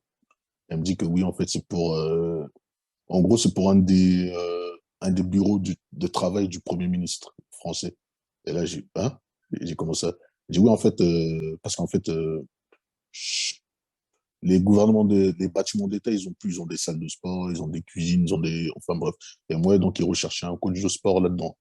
Et justement, un coach de boxe. Et elle a pensé à moi. Et j'ai dit, ah, j'ai dit, ok. Dans ma tête, j'étais surpris. J'ai dit, ah, mais, j'ai dit, bon, j'ai laissé faire les choses. Et là, elle me demande ma pièce d'identité, tout ça. Et j'ai dit, bon, il faut que je les envoie parce qu'ils doivent mener une enquête. Bon, c'est normal, hein, ils doivent voir si je suis pas un terroriste ou un mec qui combat l'État, le gouvernement. Dans ma tête, je disais, mais je peux pas combattre le gouvernement puisque je dois respecter la parole de Dieu qui dit qu'on doit respecter les autorités. Moi, j'ai dit ça dans ma tête. Hein. Je dis, bon, donc, elle a pris mon passeport, tout ça. Et une semaine après, elle me contacte, elle me dit, bon, écoute, Gary, c'est bon, tu commences le 8 décembre. Et là, je dis, wow, vraiment, le Seigneur, quand on est dans la bonne terre, ça produit de bons fruits. Bon, du coup, vraiment, j'ai remercié le Seigneur et j'ai dit, franchement, je ne m'y attendais pas. Donc, c'est vraiment ce que le Seigneur il a fait pour moi la semaine dernière. Donc, voilà, je voulais partager et dire que vraiment, notre Seigneur, il est vraiment merveilleux. Il faut entièrement lui faire confiance. Voilà, c'est tout ce que je voulais dire. Voilà. Merci, frère Gary. Dieu vous bénisse. Nous sommes plus que bénis pour tout ce parcours, toute cette persévérance que vous avez eue à changer de cap. Parce que il faut quand même le dire, et le professeur le rappelle souvent, la délivrance doit être faite par un serviteur de Dieu qui a une autorité pour les personnes qui ont marché dans les ténèbres, mais après, la responsabilité de celui qui est délivré, c'est de se maintenir dans la foi, de se maintenir dans les bonnes voies. Et il est vrai que sans l'esprit, ce n'est pas faisable, mais encore faut-il rester attaché à la parole et à la Bible. Et cela nous permet aujourd'hui, cette persévérance que vous avez eue nous permet aujourd'hui de pouvoir prendre connaissance à travers votre témoignage de tout l'amour de Dieu, de toute la fidélité de l'Éternel. Il est bon, il est merveilleux. Merci beaucoup pour ce témoignage. Merci à vous. Je voulais lire en Hébreux 12, 22 à 24. Il est écrit, mais vous vous êtes approchés de la montagne de Sion, de la cité du Dieu vivant, la Jérusalem céleste des myriades qui forment le cœur des anges, de l'assemblée des premiers-nés inscrits dans les cieux, du juge qui est le Dieu de tous, des esprits, des justes, parvenus à la perfection, de Jésus qui est le médiateur de la nouvelle alliance et du sang de l'aspersion qui parle mieux que celui d'Abel. Amen. Donc, le nom qui vous a été donné, le Seigneur des esprits, c'est dans la Bible.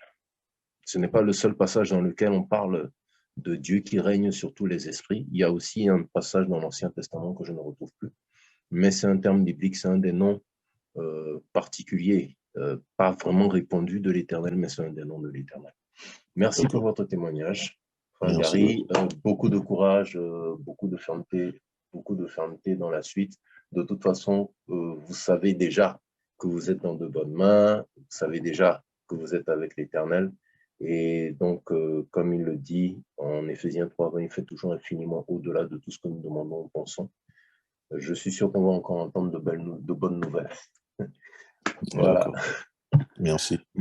Merci à vous. Merci à vous. Nous continuons dans les témoignages avec... est-ce que le temps le permet? Oui, nous avons le temps. Je vais voir si c'est possible, si le frère Émilien est là. Oui, oui. Ah, bonsoir frère Émilien. Bonsoir.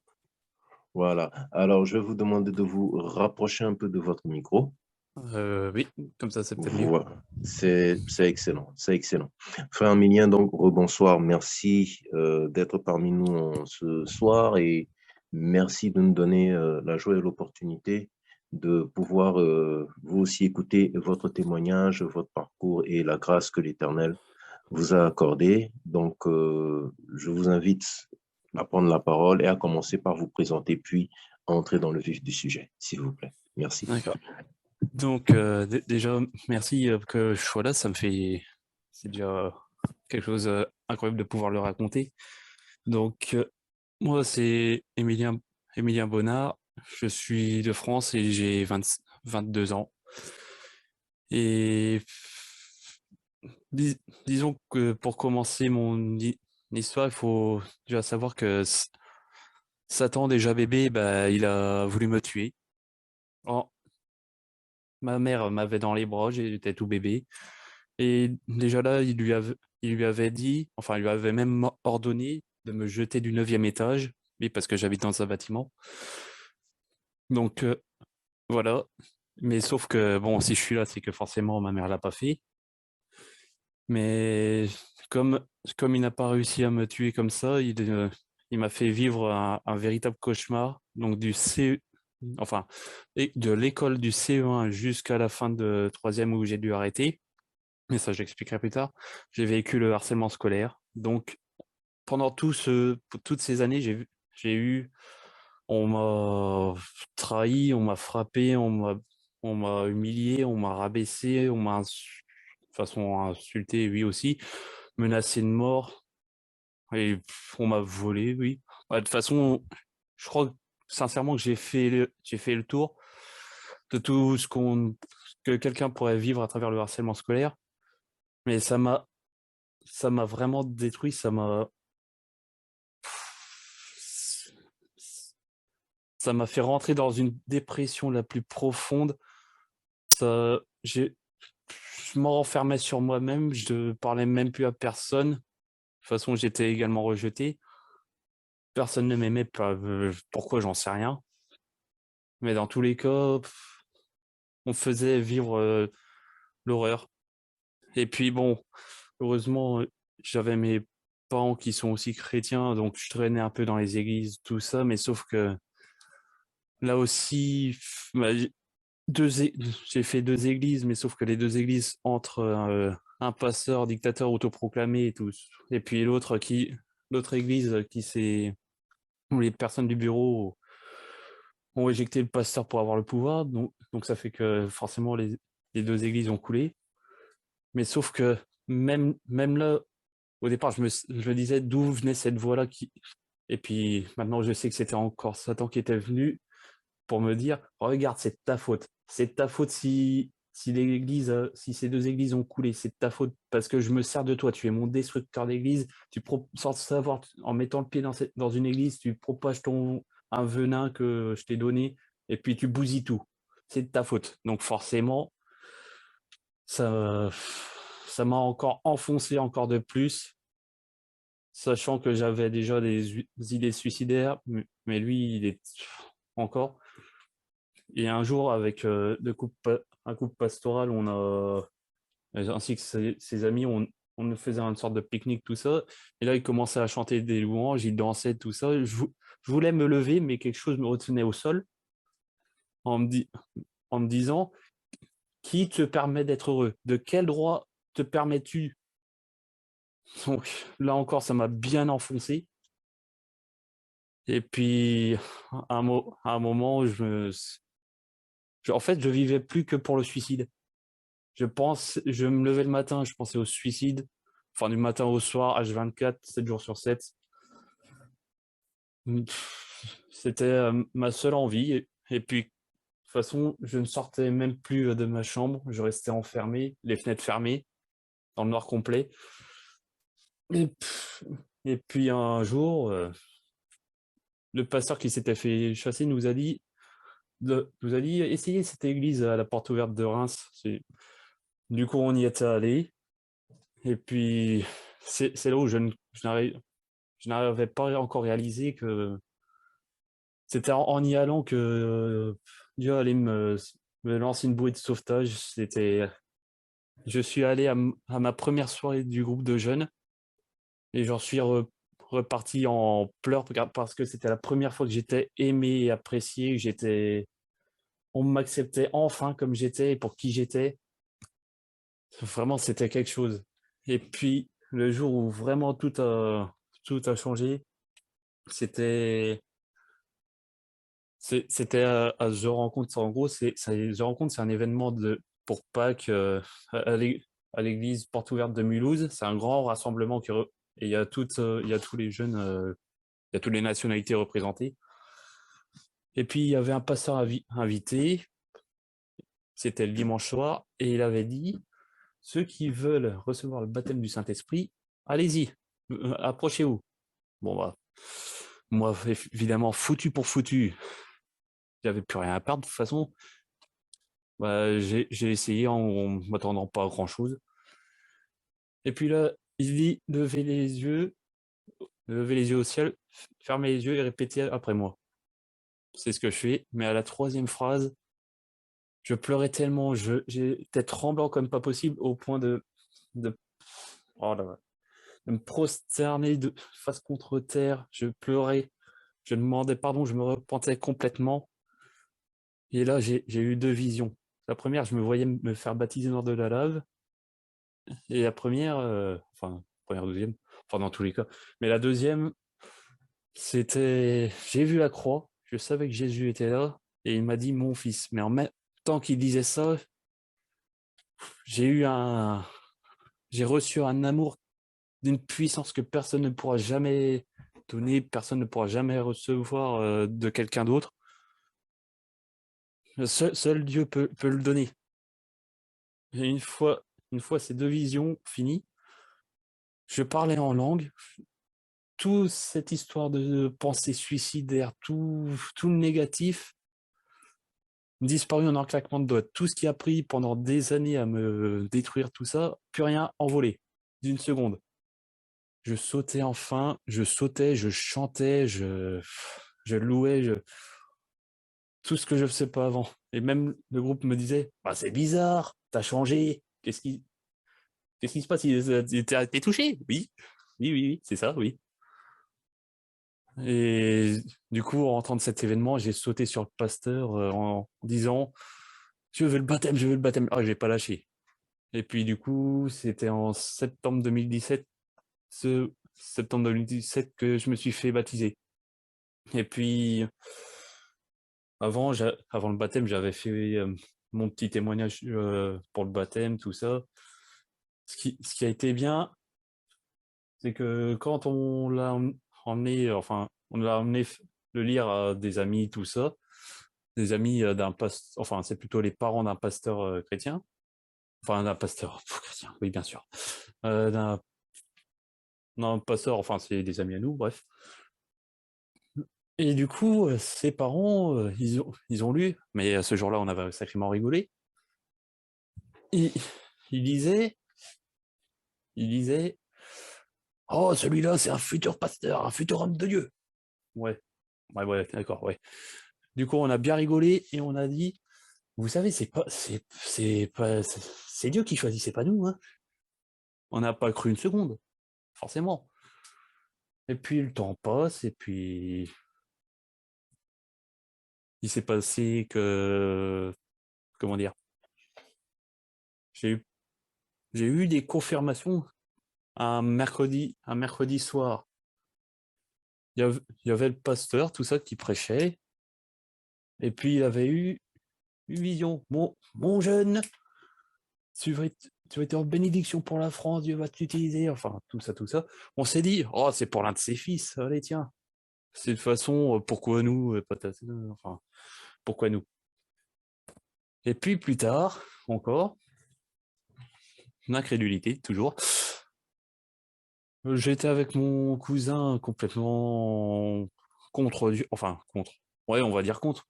Mais disons que j'ai cerné sa raison du pourquoi du comment. Et puis, comme on joue, on aime bien jouer à FIFA tous les deux. Et lui, quand on est en pleine partie, il regarde toujours l'écran. Toujours l'écran. Rien ne peut le décrocher de l'écran. Et ce jour-là, on était en pleine partie.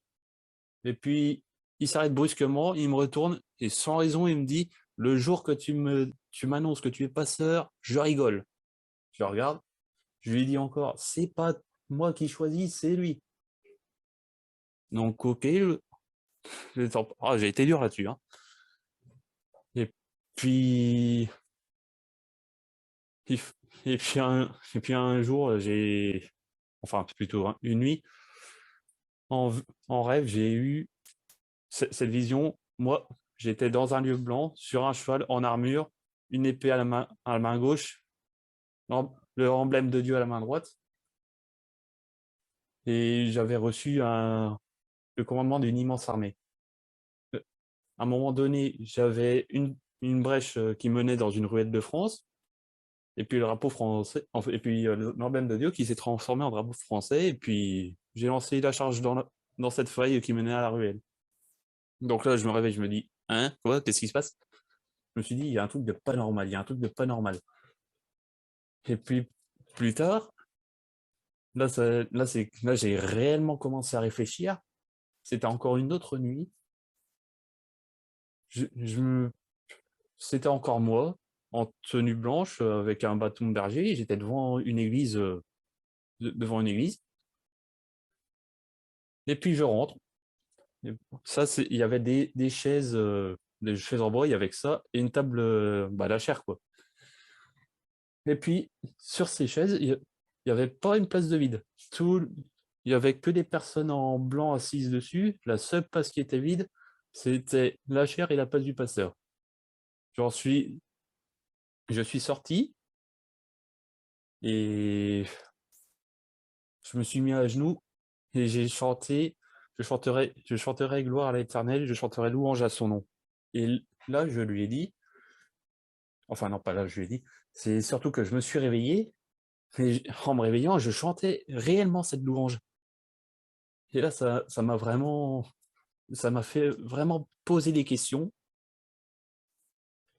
Et, et puis là, ça a été un sacré enchaînement de rêves, de songes. J'ai eu Satan qui s'est invité plus d'une fois dans mes rêves. Toujours chez moi, mais à chaque fois, par exemple, une fois, il était dans mon salon. Oh, et puis je lui avais dit, mets-toi à genoux si tu reconnais que Jésus-Christ t'a vaincu. J'ai dû répéter, j'ai dû le répéter 3 fois, mais il a quand même craqué en se mettant à genoux. Et puis il est parti. Et du coup, fou de rage à chaque fois qu'il revenait tout seul, évidemment, et à chaque fois il se faisait rembarrer. Mais un jour, il m'avait fait sacrément peur. C'était dans un rêve aussi où j'étais au 9e étage, j'étais à la fenêtre de ma chambre. Et puis, lui, il était en apesanteur, lui. C'était assez drôle. On se regardait, je le regardais. J'ai mis un peu de temps, mais dès que j'ai vu, j'ai compris qui c'était, j'ai tout fermé, j'ai volé, rideau, fenêtre, j'ai tout fermé, j'ai couru dans la cuisine. Et là, il y avait eu des vortex où il y avait des tas de démons qui sortaient et se fracassaient contre les murs de la maison. D'une force et d'une rage. Et puis, ça sortait en masse, ça sortait en masse. Je me suis dit, c'était quoi ça? Et puis, il y a, bon sang, il y a pas mal.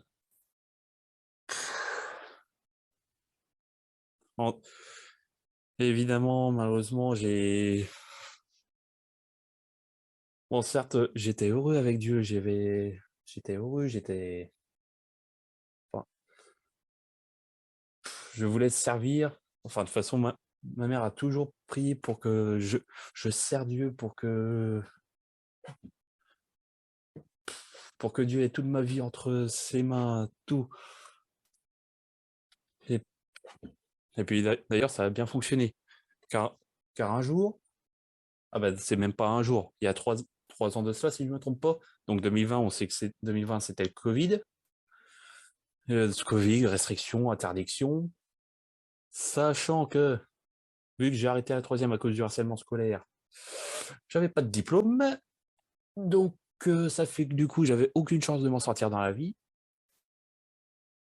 Et vu qu'on m'avait fait cette remarque à l'église porte ouverte, que j'avais pas de diplôme, que je ne bougeais pas, tout ça, j'ai commencé à réfléchir et puis je suis parti en dépression parce que je savais que je pouvais rien faire du tout.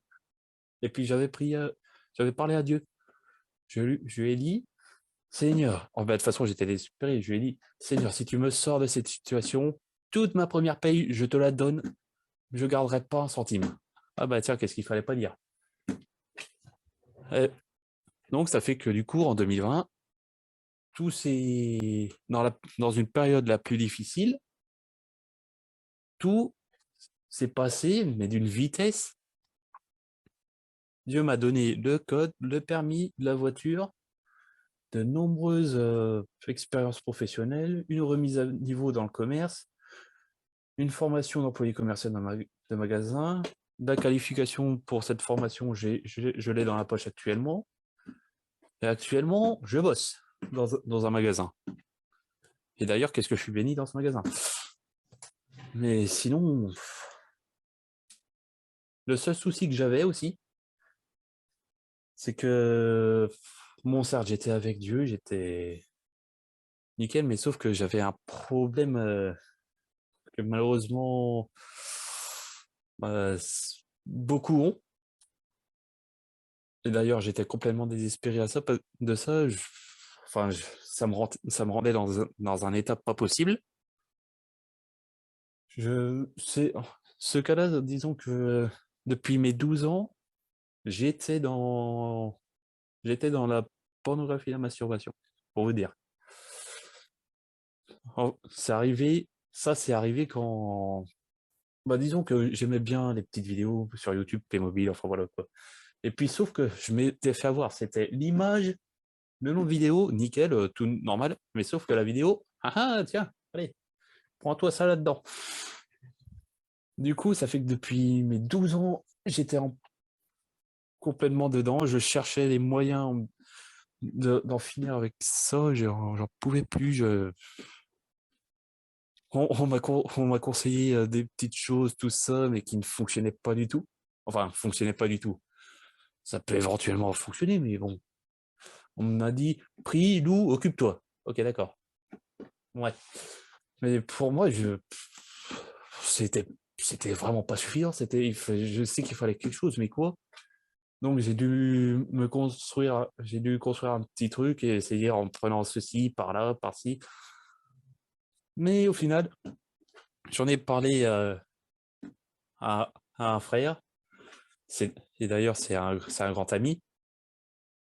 Et il m'a dit, ah tiens, je connais une personne, t'as déjà entendu parler du professeur, tout ça? Non? Ah, tu sais il s'occupe de beaucoup de monde, beaucoup de son pote. J'ai dit, ah bah vas-y, il me faut son contact, il me faut. Il m'a dit, attention, par contre, il s'occupe de beaucoup, beaucoup, beaucoup de personnes. Donc, si t'envoies un message, il se peut qu'il te réponde dans quelques mois, enfin, quelques semaines. Mais sauf que c'était incroyable. Le jour même où je lui ai écrit, le jour même, il m'a répondu. Ah, déjà, ça, c'était énorme. Et puis, du coup, le professeur s'est largement bien occupé de moi, et puis, on a fini on a fait la prière de délivrance, où là, c'était... J'ai même pas de mots pour le dire, tellement que c'est... Enfin, je me sentais beaucoup mieux. Un poids énorme, ça s'est débarrassé. Et puis c'est aussi ce jour-là de la prière de délivrance que j'ai appris que j'avais un nom que Dieu m'avait donné, chasseur d'âme. Là, sur ce coup-là, j'étais... Ouh. Et puis là, concernant cette histoire de X, tout ça, c'est tout récent. j'ai eu la révélation d'où ça venait. Et sincèrement, j'arrive toujours pas à y croire d'où ça vient. J'ai vu que c'était c'est un sorte de petit groupe de sorciers et sorcières vaudou, qui, dans un campement en Afrique, je sais pas où. Enfin, je peux pas vous expliquer le pourquoi du comment. Tout ce que je peux dire, c'est que je sais. Je peux pas expliquer le pourquoi, mais je sais. Et en gros, ils ont une poupée, une mini poupée vaudou de moi, enfin un truc comme ça.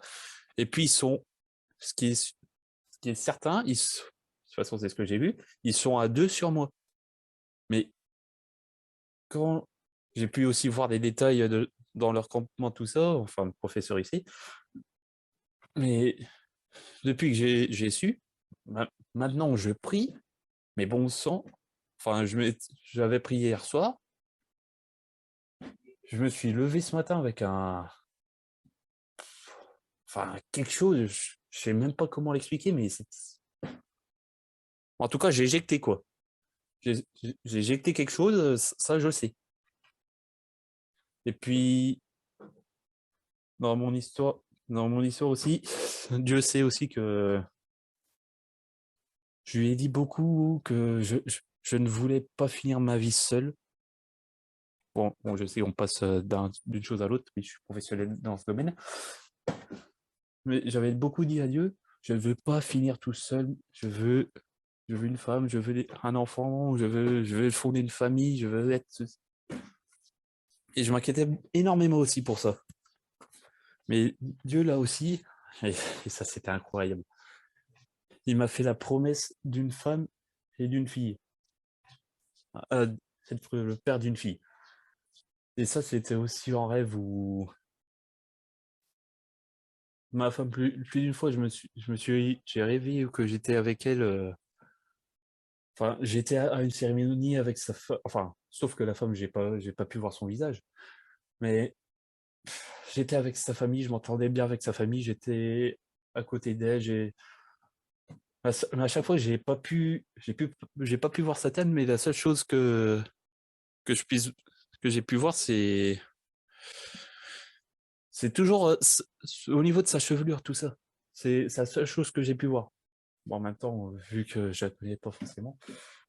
Et puis, concernant la promesse de ma fille, j'étais derrière, dans mon rêve, j'étais derrière la table d'accouchement.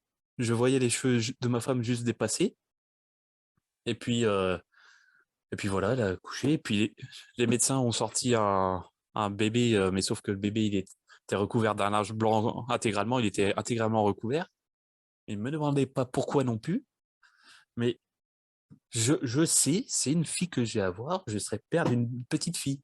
Je ne peux pas expliquer cette conviction. C'est une conviction profonde que j'ai, que personne ne pourra m'enlever, même si les médecins disent, oh, même si ce jour-là où j'aurai le bonheur d'aller aux échographies, 1, 2, 3, échographie, même s'ils me disent, oh regardez, c'est un garçon, je dirais non, c'est une fille, parce que j'ai cette profonde conviction que Dieu m'a donnée, je serai père d'une fille.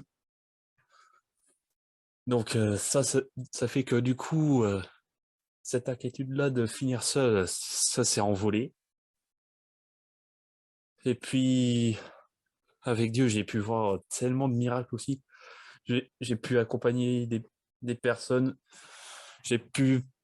Enfin, il y avait des personnes qui avaient des cas assez incroyables. Bon, je vais pas trop, enfin, quoi que je vais prendre juste une seule exemple. Par exemple, dans les cas que j'avais et que Dieu a intervenu dans leur situation, c'était une femme qui a été battue par un mari. Elle avait 2 enfants, du coup, retirés par la DAS, un truc comme ça. Et puis elle a eu un troisième entre-temps, elle s'est fait retirer. Enfin, c'est un gros truc très casse-tête. Mais en tout cas, la juge lui disait, non, non, vous êtes pas, non, hors de question que vous retrouvez vos fils et votre fille, non, hors de question. Et puis en, elle était avec un copain assez violent. C'était, enfin, c'était un cas maltraitance totale. Et puis on a parlé, j'ai prié pour elle, toujours avec la Bible, la parole, toujours. Et puis ça a duré plusieurs mois. Mais le jour où elle a été le plus heureuse au monde, c'est quand la juge lui a annoncé qu'elle pouvait retrouver la garde de ses 3 enfants, qui est donc 2 à la DAS et 1 en famille d'accueil.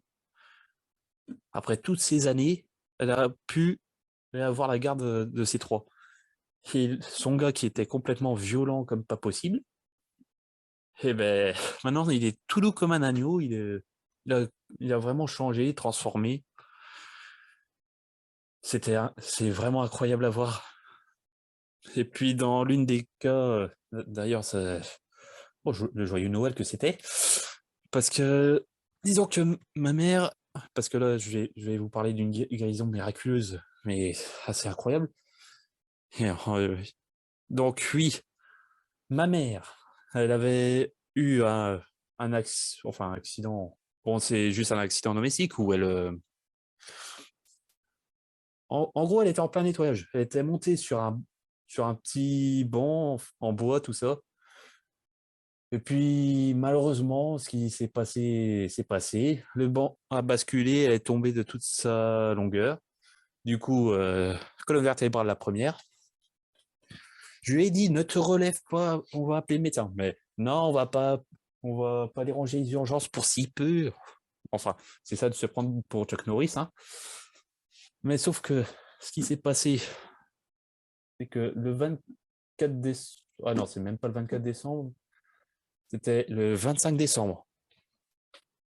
Enfin, bien sûr, elle a laissé traîner ça. Du coup, ça fait qu'elle grossissait, elle grossissait, elle grossissait. Elle se disait, bon sang, je vais faire un régime. Mais non, le 25 décembre, elle a eu des douleurs atroces. Elle a dû partir aux urgences à l'hôpital. Et qu'est-ce que l'hôpital nous dit? Ah ben, joyeux Noël. On ne peut plus rien faire pour elle, elle va mourir. Parce qu'en gros, elle avait le pancréas, si je ne me trompe pas. Alors, le pancréas, si je ne me trompe pas, c'est bien un organe vital. Il était rempli de calculs, il était énorme, prêt à éclater. Le pancréas s'est déplacé jusqu'à la colonne vertébrale et était collé à la colonne vertébrale. Les médecins ont été formels, elle va mourir, le pancréas va éclater d'une heure à l'autre. Donc, je vous laisse imaginer l'ambiance. Quand les médecins ne savent plus que de quoi ne pas qu'elle souffre quand ça va exploser. Du coup, j'ai prié, mon père a prié, ma mère aussi a prié, on a fait prier l'église. Et là, c'était assez énorme de voir ça. Bah, de toute façon, rien n'est impossible à Dieu d'ailleurs. On va la voir et elle nous dit, les médecins sont pâles, les médecins sont pas bien. Ils étaient blancs aspirine. Quand ils ont vu que le pancréas se dégonflait, les calculs partaient et le pancréas se replaçait à l'endroit où il est censé être. Donc, et puis là, preuve à l'appui. Donc, évidemment, une image de la radio, intacte, rien, que dalle. Tout s'est refait tout seul. Dieu a opéré, Dieu a tout refait, aucune trace de ce fichu truc. Donc là, tout se passe très bien, il n'y a rien à dire. Depuis pas mal de temps, c'est bon. Et puis, du coup, les médecins n'ont pas cru, ils ont dit, comment ça se fait, vous savez que c'est pas normal ce qui se passe là. Et du coup, ma mère a été fière de dire, ah ben vous savez quoi, c'est Docteur Jésus qui m'a guéri. Ils ont dit, ah bon, quelle église vous fréquentez? Ah ben on a dit que de toute façon c'est pas l'église qui fait quelque chose. Mais bon. Et puis qu'est-ce qui dans mes trucs assez incroyables. Enfin, j'ai tellement de choses. Il y avait quoi? Ah, le jour ah ça c'était énorme aussi. Le jour où Dieu, il m'a bien coincé. Oui, ou on peut dire que enfin, je sais pas si on peut dire ça comme ça, mais Dieu m'a forcé de prendre une position, soit la position du monde, soit être avec lui. Et cette situation, j'étais en formation, dans ma salle de formation. Et puis, on me disait, décrivez chaque image que vous voyez. Et évidemment, qu'est-ce qu'on tombe? Je tombe sur l'image de l'homosexualité. Ah! Alors, comment dire que c'était soit je disais comme tout le monde, histoire de ne pas avoir de problème, parce qu'on sait que après, je ne sais pas dans les autres pays comment ça se passe, mais je sais qu'en France, une peine de prison et une forte amende peut tomber à cause de dire que l'on est contre. On peut se faire facilement traiter d'homophobe. Donc c'est là où je me suis posé la question, ok, je me suis dit, qu'est-ce que je fais, Seigneur? Si j'y vais, je serai je serai contre toi, et puis moi j'aime bien être avec toi, je veux proclamer ce que tu dis, etc. Et d'un autre côté, j'ai pas envie d'aller en prison. Ou finir dans une prison, qu'il y en ait un qui décide d'appeler les flics, tout ça. Et puis je me suis rappelé un verset qui m'a toujours accompagné dans certaines choses. Et ce verset, c'était, est-ce que si je me plaisais aux hommes, je ne serais pas, si je plaisais aux, 1, 2, 3, si je plaisais aux hommes, je ne serais pas serviteur de Dieu. Enfin, vous voyez ce verset. Bon. Donc ça fait que du coup, j'ai pris ce verset et puis j'ai dit, et puis de toute façon, je suis là, je vais dire ce que Dieu dit, je vais déclarer ce que Dieu déclare, point final. Et puis du coup, j'ai dit ce que Dieu disait réellement. Et puis là, c'est parti en évangélisation pour toute la salle avec tous mes collègues et ma formatrice. Du coup, je vous laisse imaginer toutes les questions qu'on me posait. Ah, ça me bombardait. Ça me dit, ah ouais, si ton Dieu existe, pourquoi ceci, pourquoi cela? Et puis, pas des autres questions. Donc, à chaque fois, ils avaient la banane, ils étaient heureux de pouvoir en me disant, ah, ça y est, on l'a coincé, ça y est, il va plus pouvoir rien dire. Ah, la preuve que son Dieu est impuissant et patati. Mais sauf qu'ils perdaient très vite leur banane parce que grâce à Dieu, j'avais toujours la réponse avec le verset qui allait avec. Et puis, cette histoire, ça s'est fini par la formatrice qui a laissé un grand moment de vent. Et elle a dit, bon, bah, c'est l'heure de pause, il va falloir prendre l'air. Et ça s'est terminé comme ça. Comme quoi.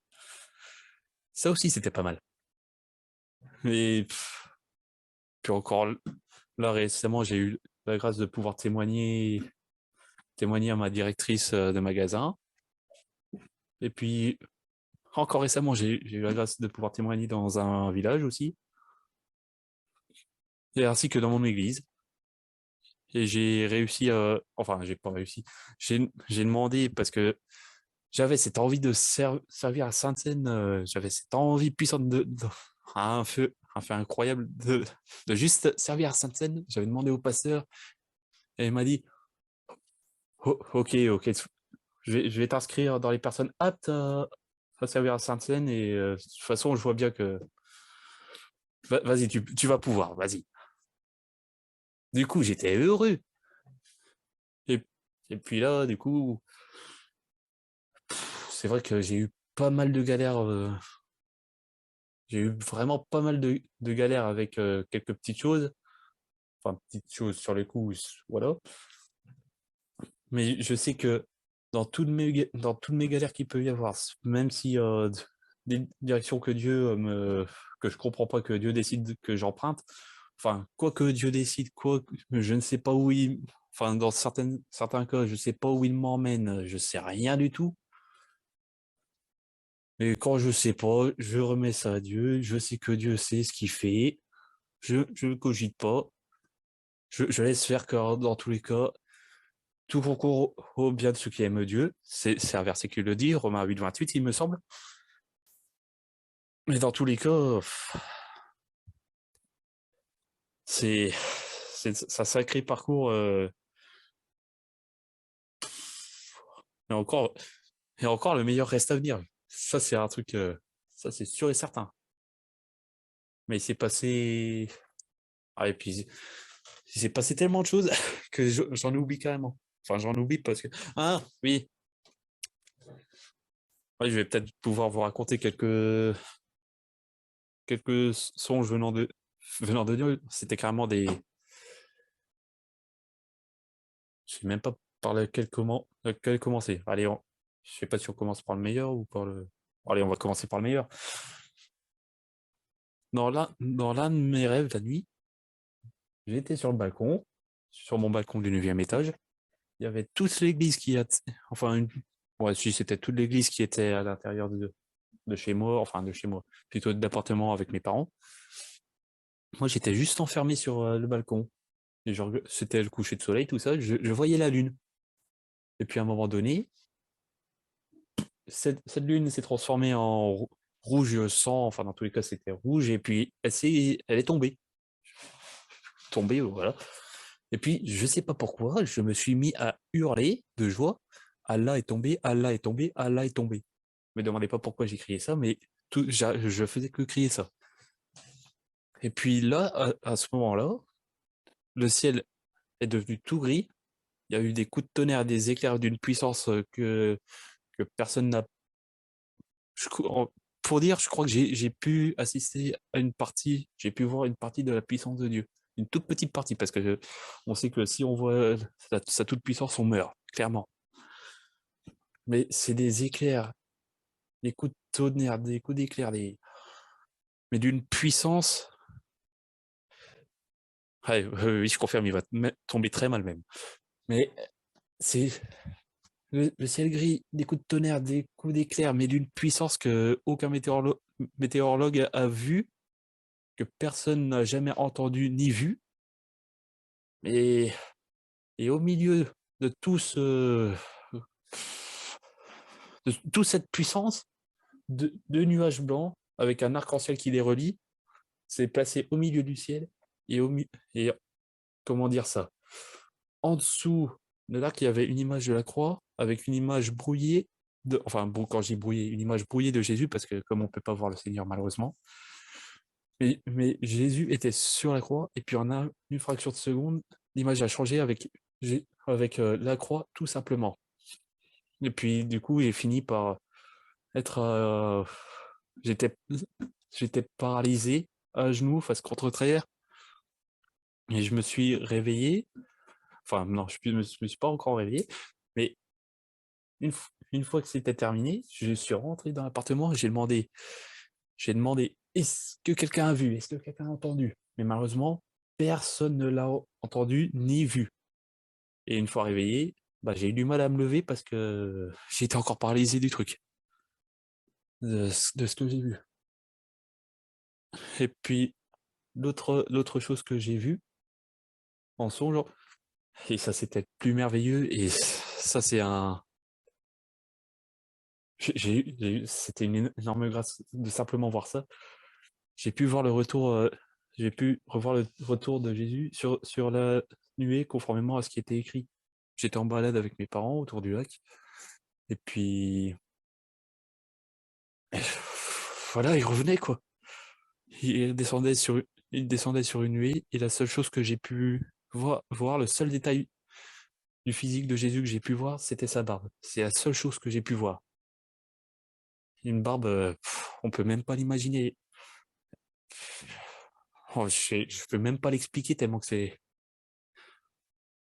Oh, je sais même pas dire si c'est. Ouais, en tout cas, elle est magnifique. Je peux dire que ça pour le moment. Enfin, après, ça se recommencera au ciel qu'on pourra le voir complètement. Ce sera mieux. Mais sinon, avec Dieu, j'en ai vu des choses, j'en ai vu. Il m'a sorti du fin fond du suicide. Il m'a sorti du fin fond de la pornographie, de la masturbation. Il m'a et maintenant, avec ce nom de guerre qu'il m'a donné, et cette envie de... Parce que ça aussi, Satan m'a fait la misère depuis que je suis bébé, mais maintenant, oh là là, en plus, déjà que j'ai une envie de le dégommer, mais d'une puissance, on peut même pas l'imaginer. Enfin, le professeur pourra le dire à chaque fois que je lui parle. Encore hier, il a pu voir, il a peut-être dû un peu rigoler quand je lui ai envoyé les messages. Mais je lui ai... Aïe, aïe, aïe. Mais dans tous les cas... Ah, c'est pas bien de me faire rigoler comme ça. Hey, mais sincèrement, si vous savez à quel point j'ai envie de le démonter, lui et sa clique, de toute façon, devant Dieu, c'est ce que j'ai... De toute façon, je lui ai dit. Enfin, bien sûr, je sais pas si on peut parler, enfin bref. J'avais dit, je lui avais dit, Satan, tu m'as fait la misère, mais maintenant prépare-toi à avoir la plus grosse misère de ta vie venant de moi, mais sache que ça sera la plus grosse misère comme tu n'as jamais vu encore. Et encore, je lui redéclare ça, à chaque jour, je lui redéclare la misère que je vais lui faire, je lui redéclare la guerre comme il a jamais vu. Ah non, mais je vais être sans pitié avec lui. Je tiens à... Vous voyez le barbare? Eh ben, là, ça va être moi le barbare, mais avec lui, là. Je vais être un barbare avec lui, toute sa clique, et tout... Ouais. Ah bah de toute façon, on est tous des barbares envers lui, de toute façon, c'est bien. On est tous des barbares. Mais moi, j'ai promis une guerre comme il en a jamais vu. Pour la gloire de Dieu. Évidemment, toujours. Pour la gloire de Dieu. Pour la gloire de Dieu. Frère Aminien, qu'est-ce que je pourrais dire? Qu'est-ce qu'on pourrait dire d'autre? On a passé 2 moments bénis, 2 moments magnifiques. Est-ce que vous avez un mot, un message particulier pour nous, pour ceux qui vont écouter ce témoignage à travers le monde? Alors, oui, oui, sincèrement, j'ai un truc et par contre, il faut que j'aille chercher ma petite Bible parce que ça va avec. Toujours ma Bible, la référence. Parce qu'il y en a. Parce qu'en fait, il y en a 2. Ah, mais je t'ai pas demandé ça. Alors, c'est un peu long. Allez-y, vous avez le temps. Alors, j'ai le premier. Et d'ailleurs, ces 2 versets sont aussi c'est aussi mon emblème et l'emblème que je serais fier de projeter quand je serai rentré complètement dans mon appel.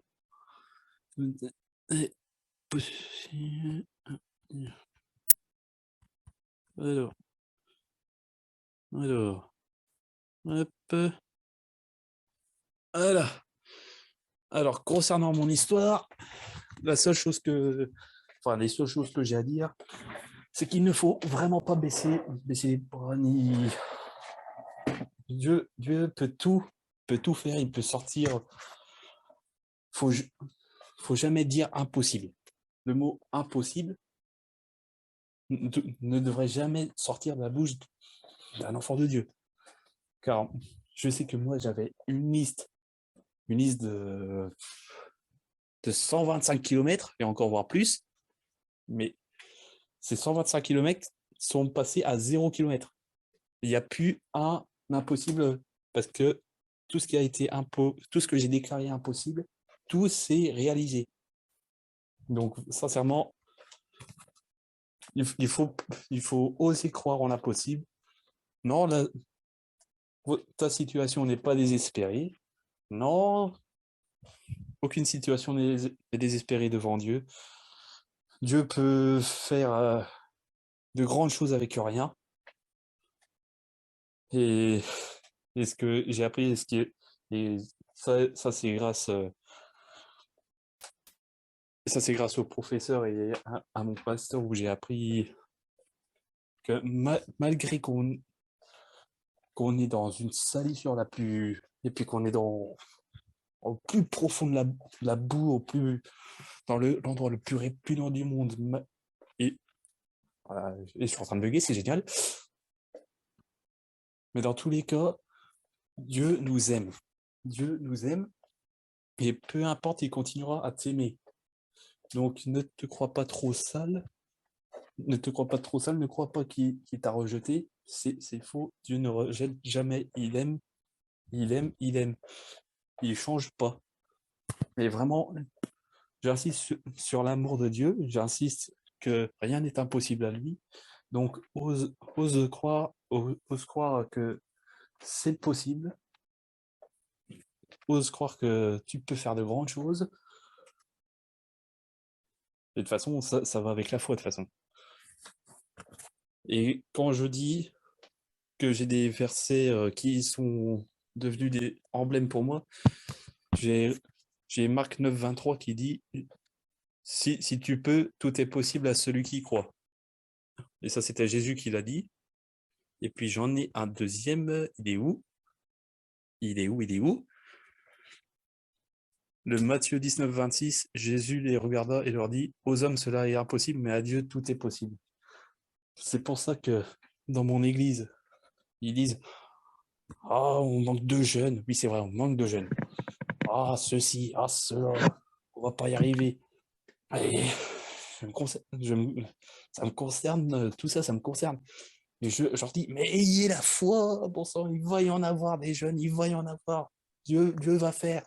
C'est pas impossible. Dieu va le faire. Dieu va le réaliser. C'est tout comme l'évangélisation à Osn. Il disait, enfin, Osn, c'est un petit village. Il disait, oh, il va y avoir pas beaucoup de monde, il va y avoir pas ceci, pas cela. Le maire est trop dur, le maire de ce petit village est trop dur. Eh ben tiens, regarde encore la fois ce que ça a fait. La salle était pleine. Le maire, il a été finalement, il a dit: oh bah d'accord, finalement oui, je veux bien que vous faites un petit goûter après, je veux bien ceci, je veux bien cela, finalement allez-y, faites ce que vous voulez. Et puis, j'ai invité mon conseil municipal. Du coup, ça fait que, à l'évangélisation, on s'est retrouvé avec une salle remplie, avec le conseil municipal, plus le maire. Donc, voilà ce que Dieu est capable de faire. Dieu est capable de faire tellement de choses. Mais voilà. Vraiment, la foi. Et l'impossible est possible. Donc, l'impossible n'existe pas. Et à chaque fois que j'ai dit le mot impossible, quelques secondes après, qu'est-ce qui se passe? L'impossible que j'avais déclaré. Génial. Donc, voilà quoi. Frère Emilien, merci. Dieu vous bénisse. Dieu vous bénisse. Merci d'avoir partagé avec nous la transformation que l'Éternel a produite dans votre vie. Nous rendons grâce à Dieu de ce que vous pouvez regarder cela avec un œil nouveau et affronter tous les traits du diable avec force et courage. Et nous remercions Dieu pour cette détermination que vous avez. Et nous rendons grâce à l'Éternel d'avoir rencontré un chasseur d'âmes, le chasseur d'âmes de la France. Par la grâce de Dieu. Professeur Patricio, si vous avez un mot. Non, je n'ai rien à dire. Juste continuer comme vous faites. D'accord. Bien. Donnez-moi un instant.